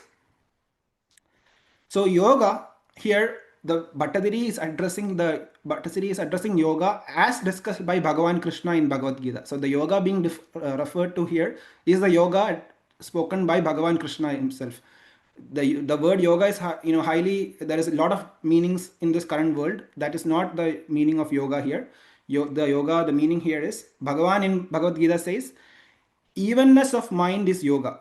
First Bhagavan says, the first definition of yoga is that it is evenness of mind. The mind, all the fluctuations, the thoughts, all of the things that rise from the mind, if you calm them and be even, if you are able to have an equanimity in your mind, that is what Bhagavan is referring to as yoga in Bhagavad Gita. Further, so then there can be a misconception that, okay, if you just still your mind, if you are able to just still your mind, you are a yogi. That is also not, so Bhagavan doesn't stop here. He further adds, in Bhagavad Gita, he further adds, yoga is also dexterity in action, skill in action. Whatever task you perform, doing that task with dexterity, with high skill, and having proper equanimity in whatever karma you do, in action that you do, that is yoga. So Bhagavan adds two things. So if you just say the first thing, people can think that, okay, if I just make my mind still and sit somewhere, that is yoga. Bhagavan further adds, it's not just that, it is evenness of your mind is yoga. Further, yoga is dexterity in action. You have to perform action, and whatever action you do, you have to do it with skill. And Bhagavan further defines what karma yoga later in Bhagavad Gita. We'll see that. So that in total is yoga. So to understand this, we have to again go back to the BMI chart, which we saw in the last two sessions. So as we said, we operate in the world through the body, mind, and intellect. Now, why are these yogas prescribed? These yogas are prescribed to achieve the state where we are able to have a evenness in our mind, and also a state where we are able to do things with dexterity. The actions that we perform, we should be able to do it with skill, with dexterity. That is why yoga is prescribed. Now, yoga, and as we said in the first Dashakams, the supreme consciousness, everything rises from that supreme consciousness. Whatever we do, all the thoughts that are in our mind, they are all rising from the supreme consciousness in us, the Bhagavan, the Brahman in us. However, what we are identified with the vasanas in us. We have tendencies in us that are there from our past lives, the karmas that we did in our past lives, and the karmas that we did in the current life. Whatever we have done, it will create a vasana in us. Any activity that we do, there is a vasana associated with it. So when this supreme consciousness illuminates within us, that gets, however, we are attached to these vasanas, and since due to our attachment to these vasanas, the supreme consciousness, when it operates in the world outside, operates through our body, operates through our mind, and operates through our intellect. Since we are attached to our own vasanas, it operates in different ways. It does activities which are either good, bad, or indifferent. in the world of objects, emotions, and thoughts. This is the world of objects. The body is associated with the world of objects. The mind is associated with the world object, the emotions. The intellect, our buddhi, is associated with the thoughts. Now, as Bhagavan is saying, so if you want to perform with that consciousness, supreme consciousness in mind, with that awareness of supreme consciousness, you have to reduce these vasanas. We have to extinguish these vasanas in us. The vasanas have to be burned out completely. Then only we will be able to perform with that conscious awareness in us, right? So now, why is Bhagavan prescribing different methods? He's prescribing karma yoga, he's prescribing jnana yoga, he's prescribing bhakti yoga, he's describing different paths so that we can reach that state of evenness of mind. The point is, we want to extinguish these vasanas. And to extinguish these vasanas, Bhagavan is prescribing different methods. That's because each of us are different. Each of us have a different nature in us, right? Some of us are highly restless. When we sit somewhere, we cannot sit for in a calm way for a second, because we are always restless. So some of us have a mind which is always agitated. Our mind is always thinking about different other things. Some of us have an intellect that is always questioning things, who is always asking for logical answers for anything. Whatever you hear, they check for logic in it. So each of us are different, or some of us are a combination of these, right? Some might be both intellectual and body oriented. Some might be both intellectual and highly emotional with their mind. So each person has a different nature, right? So to address the different natures of different people, Bhagavan is offering different paths. And by going through that path, it is not saying that by going through that path you will reach that Brahman. It is not saying that. By going through that path, you are able to reduce your vasanas. The point is that, by going through these different paths of yogas, you are able to reduce your vasanas in you. And when you reduce the vasanas, extinguish the vasanas in you, your awareness becomes really high. You will get a very focused awareness. And with that awareness, you are able to attain Bhagavan. You are able to go towards that supreme consciousness. You will reach that state. So that's the point here. So people who are highly body oriented, for them karma yoga is prescribed. People who are highly emotional, who have their mind is more active, for them the bhakti yoga is prescribed, or the path of devotion. People who are highly intellectual, in the sense that they will always look for logic and they need to learn and understand something, so they might not be very much into devotion. They might want to know why for everything. For them, jnana yoga is prescribed. They need to learn and then do a proper focused study to reach Bhagavan. So different methods are described, which we will see what each of them are in the next slides. And as I said before in the previous lectures, why we are going through these paths. As I said in the first lecture, we have a subjective mind and objective mind. Which objective mind is our manas, which takes in information from the world outside through our jnanendriyas. The subjective mind, which is our buddhi, that makes decisions which are then executed through our karmendriyas, right? However, if they are both together, then you will make perfect decisions. The decisions that both objective mind and subjective mind, if they work in union, then you are in that state. However, all of us our objective and subjective mind are separated by the egoistic desires, the desires in us, the ego in us, right? So we work according to our ego. So that these two minds are separated due to our egoistic desires. Further, we also have vasanas in us. Because of these egocentric desires, we perform activities in our past lives and the current life. They add to the vasanas that are added onto our subjective mind. So when we get an input from the world, our subjective mind will act according to that egoistic desires and the vasanas in us and perform activities. And then that further adds vasanas in us further again and again, right? So if the subjective mind and objective mind are together, that means if you are able to remove this egoistic desires from us, then we are able to extinguish these vasanas. And as we do it further we will reach a state where they are all together, where both the minds are together and we make decisions where our body, mind and intellect are in tune with each other to the Supreme Brahman. And the way to do that, we said in the last Dashakam, is to associate, the way to start it is to associate our inputs to Bhagavan, the form of Bhagavan, and through that, as we repeatedly do it, we go from the form of Bhagavan to the formless, where both our objective and subjective minds are together, and we are able to reduce the vasana patches in our buddhi, right? And then we are able to decrease the vasanas in us. We'll be able to do selfless actions. This we discussed already in the last dashakams. And by that is what yoga is allowing us to do. This is the point of yoga. So by performing yoga, karma yoga, bhakti yoga, jnana yoga, you are able to get your subjective mind and objective mind together and reduce the vasanas. When that happens, the awareness in you, the attention in you becomes very sharp. Your attention becomes like a steady beam, and that will act according to your will. Right now, we still have a will, but we are not able to act according to our will because we have this block of egoistic desires and the vasanas in us. But once we extinguish these vasanas, we'll have our attention steady, and we should be able to, and our awareness will be according to our will. And in that state, we will be able to go towards Bhagavan. So that's to reach that state, we have to practice these yogas. And here we have the 3 yogas that Bhagavan is describing. It is very important we understand what these 3 yogas actually mean. The first one is Karma Yoga.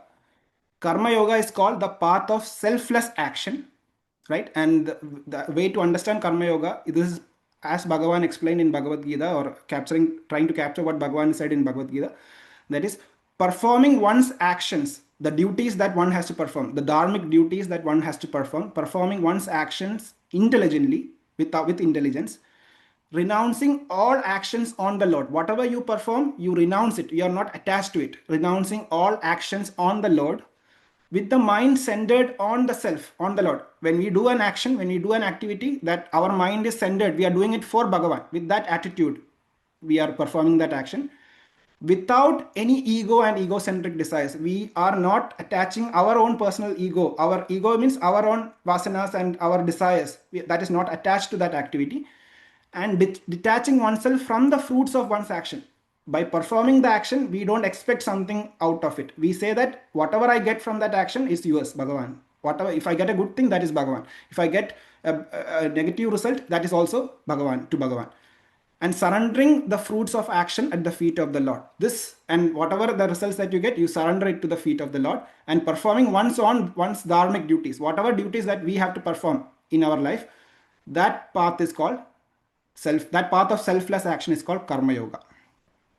Then we have Bhakti Yoga, which is the path of devotion and love for God. Again, it is said in this Dashakam, in this sloka, that Bhakti Yoga is superior because it's very easy. However, we need to understand that even though it is said that it's easy because we are able to connect to it easily. However, it also requires a lot of practice. So Bhakti Yoga is with constant practice and discipline. We need high discipline. You have to turn one's impulses, whatever impulses that we have in our mind, you have to turn those impulses towards the Lord with devotion and love. With devotion and love, we turn the impulses in our mind to Bhagavan. We give everything to Bhagavan. Whatever I am doing, I am giving it to Bhagavan. Whatever thoughts come to me, that is Bhagavan's. With love, with devotion and love, we turn it to Bhagavan, and self-surrendering to that divine through constant, continuous remembrance of the Lord. So that is the Nirandara Smarana that we said in the previous Dashaka. You have to always yourself surrender to the divine, and the word constant, continuous, that is without gap, without any gap, you are always remembering the Lord. That is called Nirandara Smarana. That is Bhakti Yoga. And then you have Jnana Yoga, which is the path of knowledge and wisdom. That is prescribed to those who are highly intellectual and who wants to, always look for a logical answer for everything. That the path of Jnana Yoga, which is the path of knowledge and wisdom. Again, that is also not an easy path. It is not just about reading scriptures. That is not Jnana Yoga. It's just reading scriptures or doing a debate.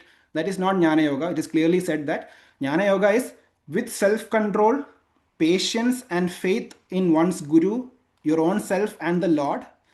We need to practice concentration. We need to be able to discriminate the real and the unreal. Say that this is the truth, this is unreal, right? Give up all desires, and you need to also long to be free from all limitations. You have to say that I need to be free of all limitations. You should have that longing. With that mindset, where you do practice concentration, discriminate the real and unreal, give up all desires, and long to be free of all limitations, you need to seek then knowledge. And what knowledge? You have to seek para vidya. There are 2 types of vidyas mentioned in the the scriptures. Abharavidya and Paravidya. Paravidya means superior knowledge, not the knowledge that we see in the regular day-to-day life. This is superior knowledge and wisdom, which is the knowledge of the Brahman. You have to seek that knowledge and achieve it through direct intuitive experience. So by seeking that knowledge intellectually, you reach that state of ultimate reality. Once and you seek it in the sense that is described here, you finally reach that state of ultimate reality. And this requires Sravana. Sravana is not just hearing about Bhagavan. Sravana here is listening carefully to the scriptures. Sravana. Manana, then the Manana means deep reflection and contemplation of those scriptures, what is mentioned in the scriptures. So you have to study it highly deeply. And Nididhyasana, which is once you have deeply reflected and comprehend, everything is comprehended, you have comprehended that, you have to then live according to it. That means it has to become you. That you have to embody it. That is called Nididhyasana, where you kind of always say, whatever comes in front of you, you have to say Nedi. That means you have to say that this is incorrect, this is not correct. You have to. So that state of in accordance with the Brahman, that is called Nididhyasana, that state. So you have to go through that phase, Sravana, Manana, Nididhyasana to get to that Jnana Yoga phase. So Bhagavan has prescribed these three paths, Karma Yoga, Bhakti Yoga, Jnana Yoga. And depending on what is your own nature, each of us might be connected to each of these, or maybe combination of these, right? So you can choose the path.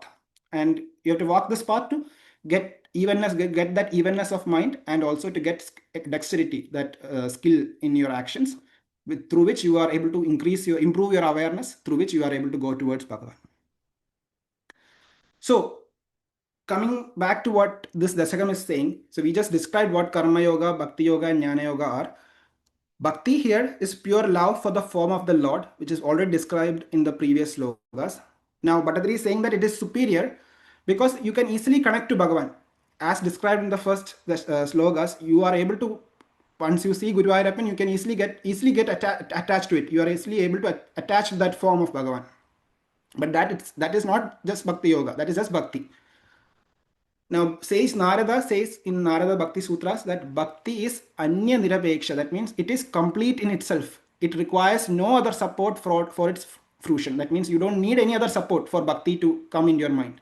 You only just need a loving mind for Bhakti to sprout. So a mind capable of loving can easily become overwhelmed with the love of the Lord. And this Bhakti is a result of, let's say if you don't have Bhakti, you can develop that quality easily. You just need constant practice and remembrance. If you constantly remember Bhagavan and practice it, which is Nirandara Smarana, Bhakti will automatically come in you. There is no need for anything. You don't need to do Karma Yoga or Jnana Yoga, spend a lot of effort in those to get that Bhakti. And through Bhakti, you can attain Bhagavan. Now in Bhakti also, you have to do Sravana, Manana, Dididhyasana, which is through devotion. You will practice jabas, you will chant Bhagavan's names, you will chant the mantras of Bhagavan, you will think about or read about the stories of Bhagavan. Sravana means it's not just hearing, it is listening. That means actively listening. That is Sravana. And then you deeply reflect on those stories and then meditate on those stories. That is still required in Bhakti. And through practice, as you practice this, supreme love for the Lord can be easily established compared to Karma and Jnana Yoga. That is the point that Bhattathiri is mentioning here. So the point is that when the mind attaches even slightly to that Bhagavan, to the divine form of Bhagavan, it easily withdraws from the world. So once you are attached to Guruvayoorappan, your mind is now easily withdrawing from the world. You don't need any other difficult effort to do that in equal measure. And as Sharat Sir always says, if you take one step towards Bhagavan, Bhagavan will take 10 steps towards you, right? And so it withdraws from the world in equal measure. And thus Bhakti naturally fosters a detachment. You are attached to Bhagavan, so you are detached to anything else. Since Guruvayoorappan is all pure, turning the mind towards him purifies your mind and takes you to inner wisdom, inner realized wisdom. That's the point that you need to understand from Bhakti Yoga. Now, Bhagavan Sri Adi Shankaracharya in Viveka Chudamani also addresses Bhakti, what Bhakti is. Bhagavan says, Moksha Karana Samagryam Bhakti Reva Gariyasi Swaswarubanu Sandanam Bhakti Ritya Vidiyade. That means, among all the instruments and conditions necessary for liberation, for moksha, Bhakti alone is supreme. So Bhagavan Shankaracharya has said that bhakti is the supreme among all the other instruments that you can think of to get to Bhagavan. However, he further adds, a constant attempt to live up to one's own real nature is called single-pointed devotion. So bhakti truly is that a constant attempt to live up to one's own real nature. That is, it is not just Bhagavan is a idol there and I'm just praying to that Bhagavan. That is not bhakti. With that bhakti that you have to associate to it, connect to it, and then say that, okay, that is the same Bhagavan in me. That is the Brahman in me, and you have to be always reveling in that Guruvayoorappan in us. That is true bhakti, as described by Bhagavan Sri Adi Shankaracharya. Going to Sloka 8. निष्कामं नियतस्वधर्मचरणं यत्कर्मयोगाभिधं तद्दूरेत्यफलं यदौपनिषदज्ञानोपलभ्यं पुनः तत्तव्यक्तदया स्वदुर्गमतरं चित्तस्य तस्माद्विभो त्वत्प्रेमात्मकभक्तिरेव सततं സ്വാദീയസി ശ്രേയസി. ഫലം ആഗ്രഹിക്കാതെ ചെയ്യുന്ന നിത്യനൈമിത്തികങ്ങളായ വിധിപ്രകാരമുള്ള സ്വധർമാനുഷ്ഠാനമെന്ന യാതൊന്ന് കർമ്മയോഗമെന്ന് പറയപ്പെടുന്നുവോ അത് വളരെ കാലം കഴിഞ്ഞു മാത്രം ഫലം നൽകുന്നതാകുന്നു. പിന്നെ ഉപനിഷത്തുകളിൽ നിന്ന് കിട്ടുന്ന തത്വജ്ഞാനമാകട്ടെ ഇന്ദ്രിയ പ്രത്യക്ഷമല്ലാത്തതുമൂലം മനസ്സിന് പിടികിട്ടാൻ പ്രയാസമേറിയതാണ്. ഹേ വിഭോ, അതുകൊണ്ട് അങ്ങയെക്കുറിച്ചുള്ള പ്രേമാത്മക ഭക്തി തന്നെയാണ് എപ്പോഴും അതിമധുരവും ശ്രേയസ്കരവുമായിട്ടുള്ളത്. So we kind of addressed some of these in our previous discussions. In Sloka 8, Bhattathiri says, Karma Yoga Abhidam, that yoga which is called Karma Yoga, which we already said what it is, it requires Nishkamam. We already defined it before, but Bhattathiri is addressing it now. Nishkamam, that means without egocentric desire, without desire for the fruits of the actions that you perform. That is Karma Yoga. You doing your actions without your egocentric desires or ego and egocentric desires, and surrendering that to Bhagavan. You are not desiring the results of that action. You say that whatever results I get, that is to you, Bhagavan. That is called Karma Yoga. Niyada Swadharma Charanam Yat. And which consists, and it's not just that, and which consists in the performance of one's prescribed duties. That is their dharma. Whatever is the prescribed duty for you.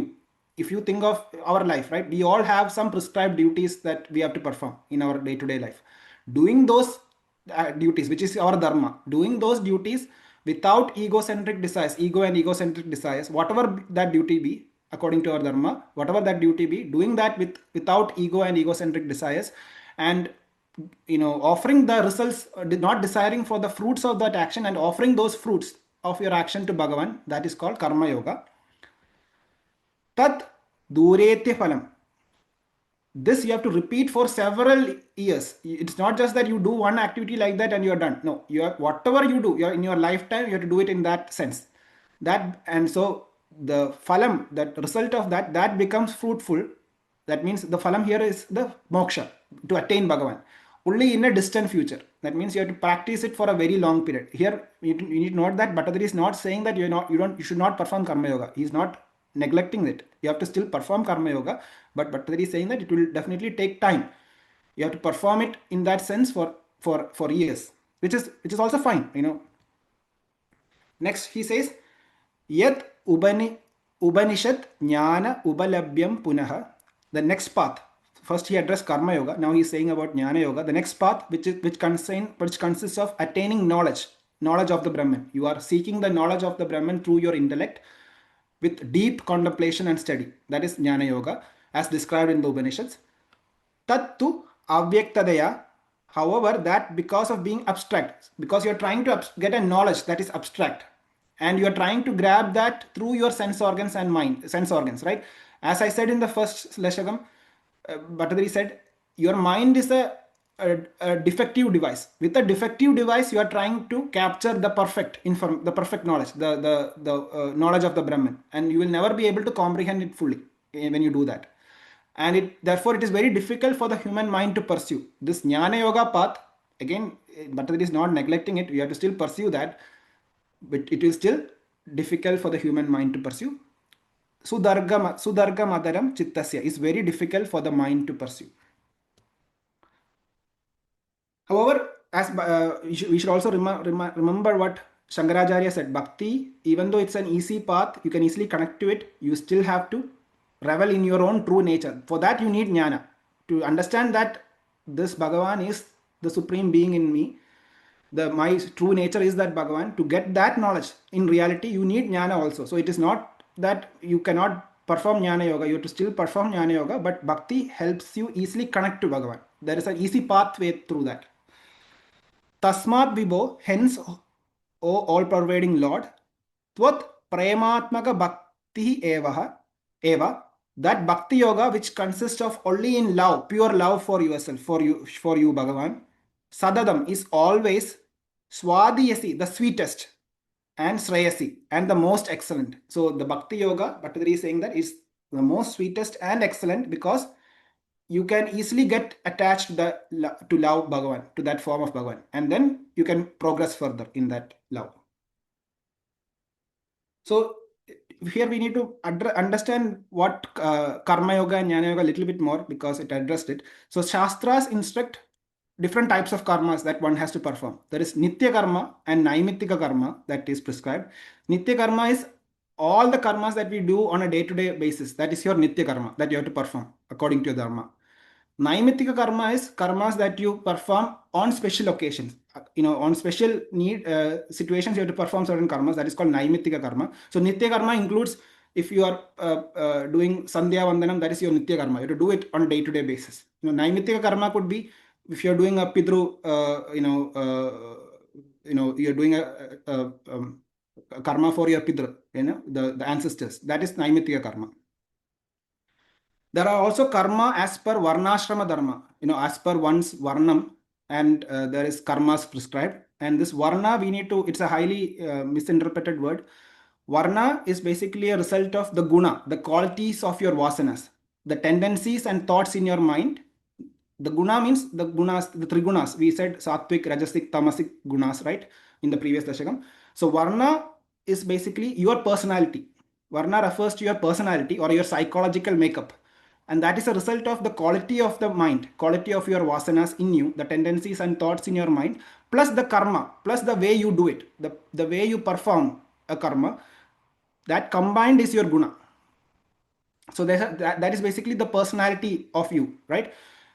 And that will be different for each person. So even in the same house, you will see if you have 4 children, you might see that one person is highly intellectual, one person is highly focused on praying to Bhagavan and surrendering to Bhagavan. One person might be highly focused on reading the scriptures. One person might be highly active. One person might be highly into one person might be a bit lazy. You may need to push that person to do activities. So this is the personality. It should not be confused with the caste system that we see in the current world. So Varna is basically the gunas in you of your personality. So there could be supremely sattvic minds. There would be minds who are supremely sattvic, who seek the knowledge of the Brahman without any compromise. Uncompromisingly, they will live for higher ideals. They are supremely sattvic minds. There could be rajasic minds who are dynamic leaders in action, who are inspired by high ideals. They will, inspired by high ideals of sattva, they will do dynamic action in the world. They are rajasic minds. So a politician should actually be a person like that, who will do dynamic action in the world inspired by high ideals. That is a rajasic mind.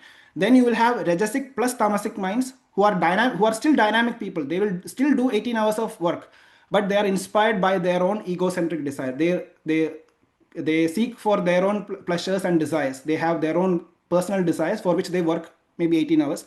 That is rajasic plus tamasic mind. And then there are fully tamasic minds who are uninspired, who do not have any inspiration and who are always in inertia and need some encouragement to perform an action. So this is the personality that you see in anywhere. It is not just in India. You will go to any part of the world, you will see such minds. People who are supremely sattvic, people who are rajasic, who are dynamic leaders, who are rajasic plus tamasic, and who are fully tamasic. So based on that personality, you will naturally embody some karma, right? The karma that one thus naturally embodies, or you can consciously choose. You can consciously choose whether you want to be supremely sattvic, rajasic by training your mind. So the karma that one naturally embodies or consciously chooses becomes their dharma. That becomes their dharma, because it was addressed, the dharma part was addressed in this sloga. Therefore, we should understand that. For example, the dharma of a teacher is teaching. So a teacher has to be fully dedicated to teaching, and that the karma that they do should be done as a dharma, right? The selfless service to the society with high ideals should be the dharma of a politician or a leader. A leader should work selflessly to serve the society with higher ideals. That should be the dharma of a leader. That's an example.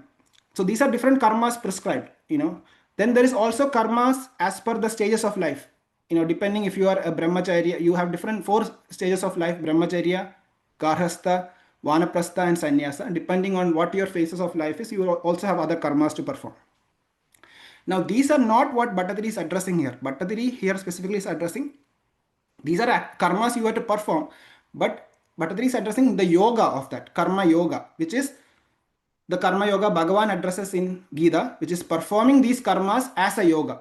Whatever karmas you have to perform, you are performing it as a yoga. That is the karma yoga that Bhattathiri is addressing here, which we already said before, which is performing one's actions intelligently, renouncing all actions on the Lord with the mind centered on the Lord, without ego and egocentric desires, detaching oneself from the fruits of one's action and surrendering the fruits of action at the feet of the Lord. That is the karma yoga that Bhattathiri is addressing here. Now, this karma yoga requires us to do action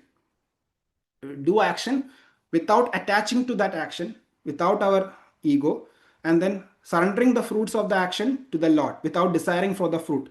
And that requires us to have, and through that we have evenness of mind, and that is what Krishna addresses in Gita.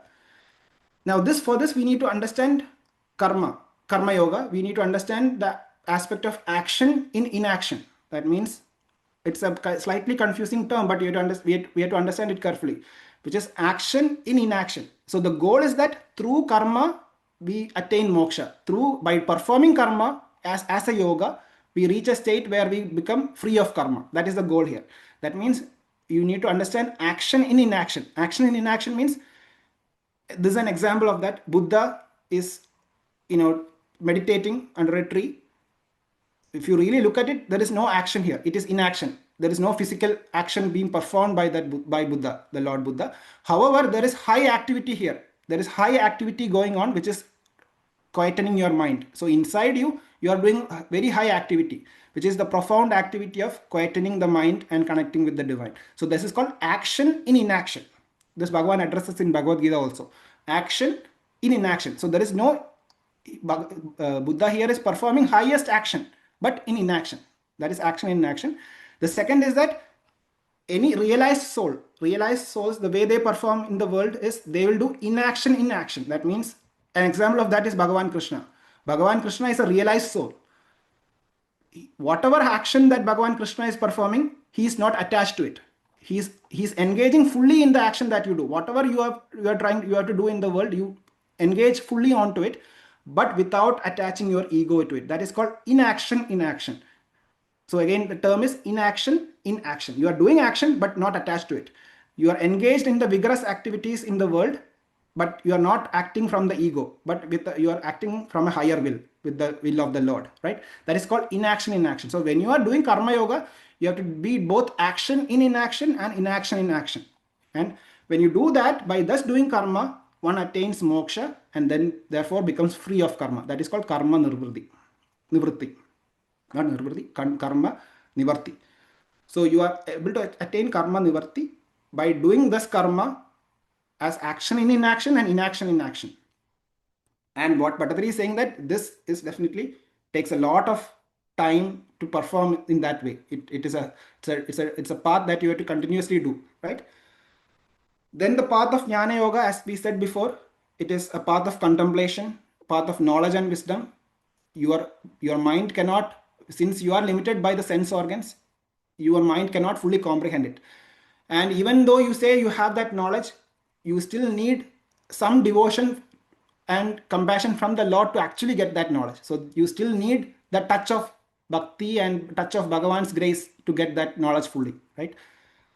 Therefore, Bhattacharya says bhakti, the path of bhakti on the other hand, can be easily developed with discipline and constant practice. This includes Namajavam, temple visits, satsangam, listening to the stories of the Lord, doing pilgrimage, tirthadanam.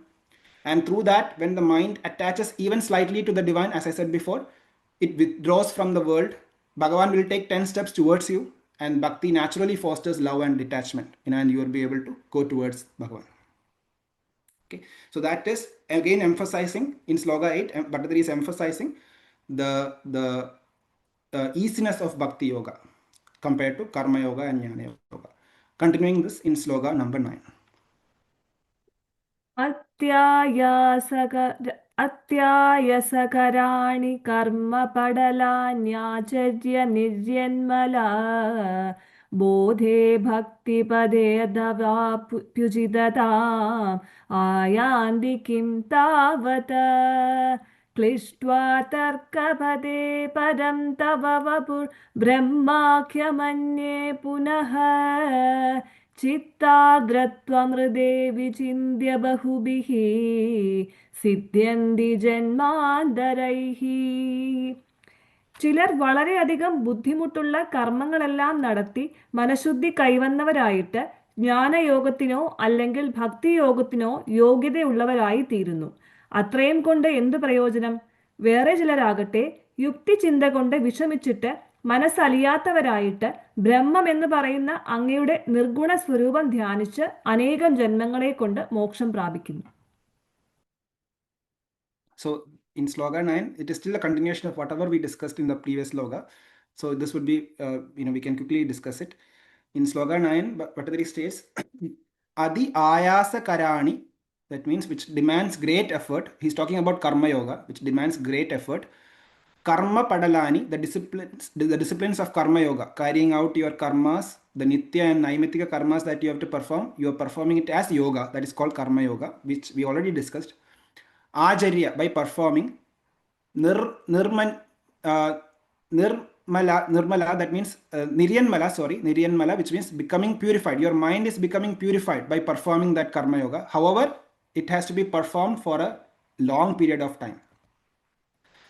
Bodhe, now, and what is happening? By just doing Karma Yoga, by performing Karma Yoga for a long period of time, you understand that, okay, I now have the knowledge that Bhagavan is that Brahman. You perform, or you are rising to that level of karma, Jnana Yoga. By performing Karma Yoga for a long period of time, you get that awareness of going towards Jnana Yoga and also towards Bhakti Yoga. So if somebody says, I don't pray, I don't have any devotion to the Lord, but I do all my activities with without getting attached to it, and with full sincerity, I'm still going to get moksha. That is not possible. That is what Bhattacharya is saying. Because by just doing that, you are only opening the first gateway towards bhakti, towards devotion, and towards getting some knowledge. You have to then further perform Jnana Yoga to reach that state of realization.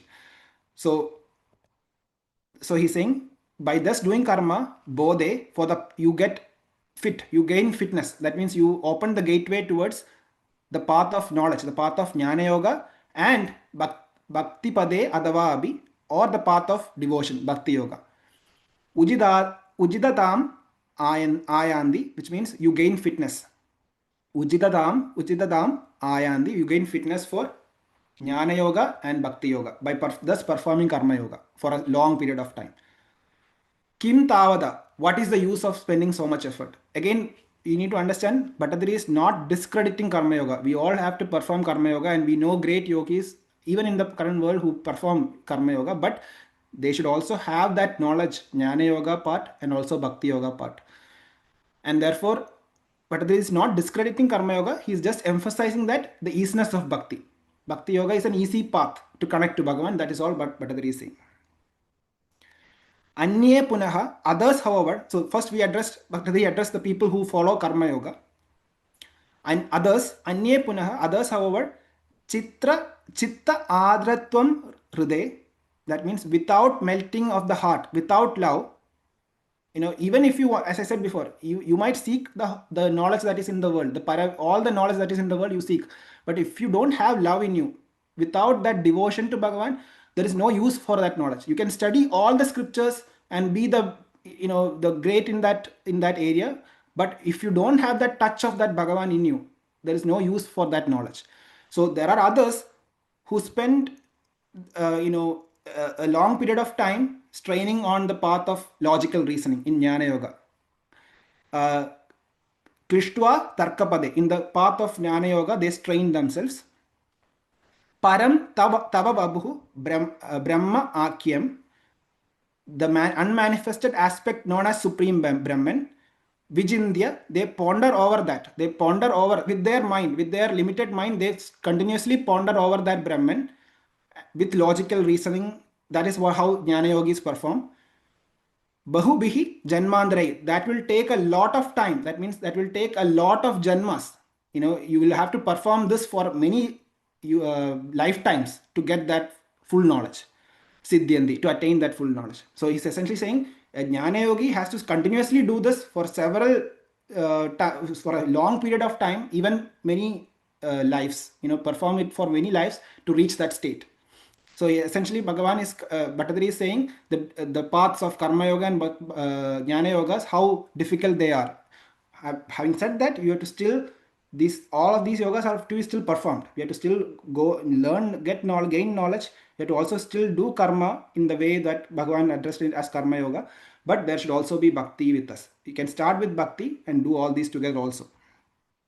So the point to note here is Bhakti Yoga, and Sharad Sir always says this in his discourses, Bhakti Yoga is like a double-edged sword.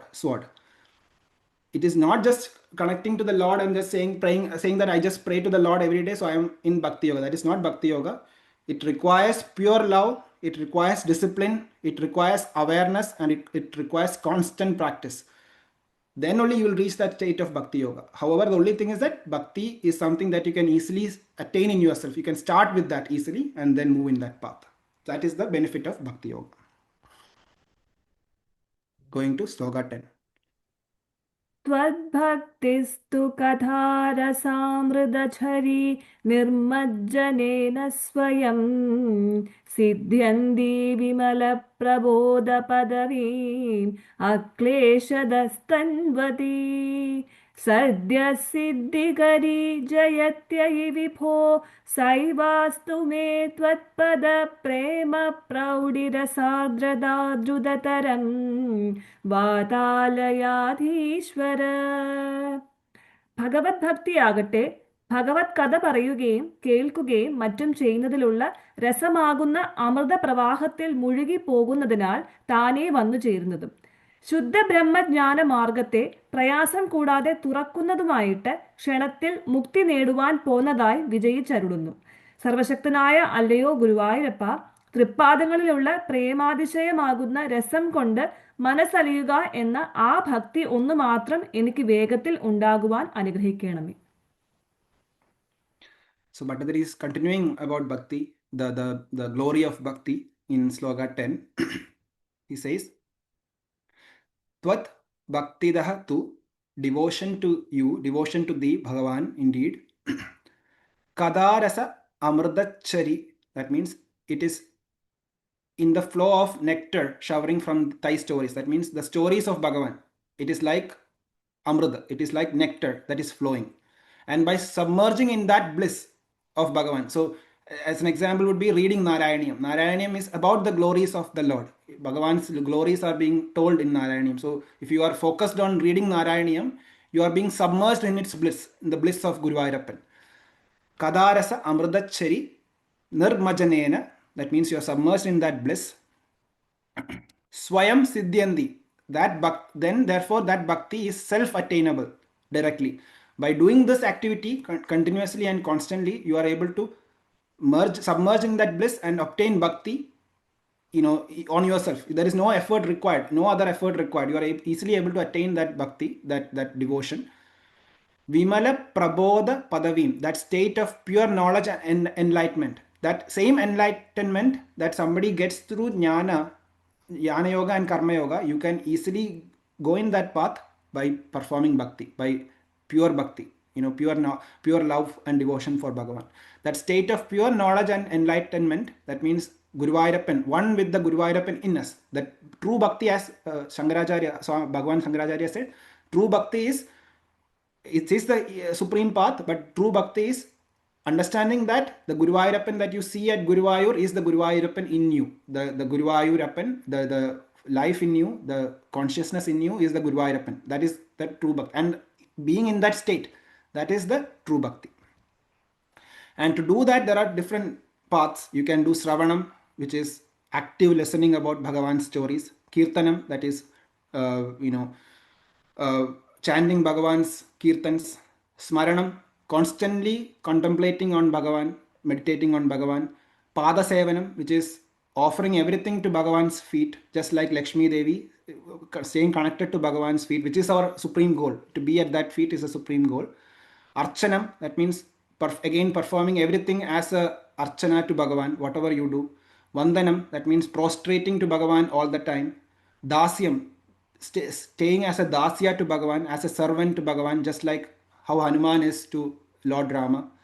Sakyam, being as a friend to Bhagavan, considering Guruvayurappan as your close friend, just like how Arjuna considered Sri Krishna. And Atma Nivedanam, that means self-surrendering your ego completely to Bhagavan. That is what Asura King Bali did in front of Vamana, and Vamana blessed him at that moment. That is self-surrendering your ego to Bhagavan. So these are all different ways to obtain that bhakti. Akleshadaha, so that bhakti therefore is without any effort. Tanvadi, bestowing, because it gives. And this bhakti is with you can achieve that bhakti without any effort. Sadhyaha siddhigari, that means it instantly gives you liberation. That is an instant achievement. It gives liberation immediately. Again, as I said before, this is saying that gateway is very easy to open. Bhakti gateway. That is what Bhattathiri is addressing. Jayadi, and is superior to the other two paths of karma and jnana yogas. Already we said that. So therefore this path of bhakti is superior, Jayadi, to the other paths of karma and jnana yogas. And Bhattathiri is now requesting to Guruvayurappa, Ai Vibho, O universal Lord, all pervading Lord, Vadalayadishwara, O Lord Guruvayurappa, my Guruvayurappa, please bless me with that bhakti. As I said, to get that bhakti also you need Bhagavan's grace, to have that bhakti in you. So he's requesting, he's pleading to Bhagavan, O Guruvayurappa, that bhakti, which is Twat Pada Prema Praudi Rasa Adrada, that state of melting of the heart from the bliss of intense love for your feet. That state of mine, or that state that I want to achieve, is that state where my heart melts from the bliss of intense love for your feet. That is the bhakti that Bhattathiri is asking or requesting. Sa eva astu me, may I have that bhakti Drudataram very soon. So even Bhattathiri, who is such a realized soul, is asking Bhagavan that please bless me with that bhakti for your feet, which blesses my heart, which is of intense love, which melts my heart. So let us all, through Narayaneeyam, request Bhagavan, or pray to Bhagavan for that bhakti. That should be our goal when we learn Narayaneeyam. So that ends Sloka 10 and the Dashaka 2. I would like to end this sloka with the words that Sharat Sir shared for this Dashaka. Dashakam 2, as we discussed today, celebrates the incomparable beauty of Ponnu Guruvayurappan's divine form, showing how every feature overflows with compassion, sweetness, and spiritual magnetism that effortlessly draws our hearts to him. It teaches that this beauty is not mere aesthetics, but a conscious force that awakens devotion, melts the mind, and produces spontaneous joy, tears, and inner transformation, as we saw in the slokas. The Dashakam establishes bhakti as the most natural and accessible path, superior to karma and jnana, because it flows from the love rather than effort, struggle, or intellectual strain. Both karma and jnana requires effort, struggle, and intellectual strain. However, bhakti is natural, which we get when we see Guruvayurappan, and it flows from the love of our heart. It explains that even Lakshmi's famed instability, we said about Lakshmi Devi, it's the famed instability arises from her irresistible attraction to Bhagavan's form. Lakshmi is irresistibly attached to Bhagavan's form due to love, pure love, and that she remains steady only where true devotion exists. So whoever has this true devotion to Bhagavan, Lakshmi will be with them. Lakshmi Devi will be with them. Ultimately, the core message is that loving devotion, nourished by hearing, remembering, and delighting in Guruvayurappan's form, which is through Narayaneeyam we are doing it, leads swiftly, gently, and joyfully to the realization and liberation. So the liberation, the moksha that we seek, can be achieved by this loving devotion, hearing Bhagavan's glories, remembering it, and delighting in Guruvayurappan's form. In essence, loving devotion to the beautiful, compassionate form of Guruvayurappan is the most direct, natural, and joyful path to spiritual realization. So, whichever other paths that you can find, the most natural, joyful path would be this loving devotion to the beautiful and compassionate form of Guruvayurappan. Okay. With that, we end the second Dashaka of Narayaneeyam, and we want to humbly offer this to the feet of Lord Guruvayoorappan, and humbly also thank each and everyone who joined this session. Om Namo Narayanaya. Narayana Agilaguru Bhagavan Namaste. Guruvayoorappa.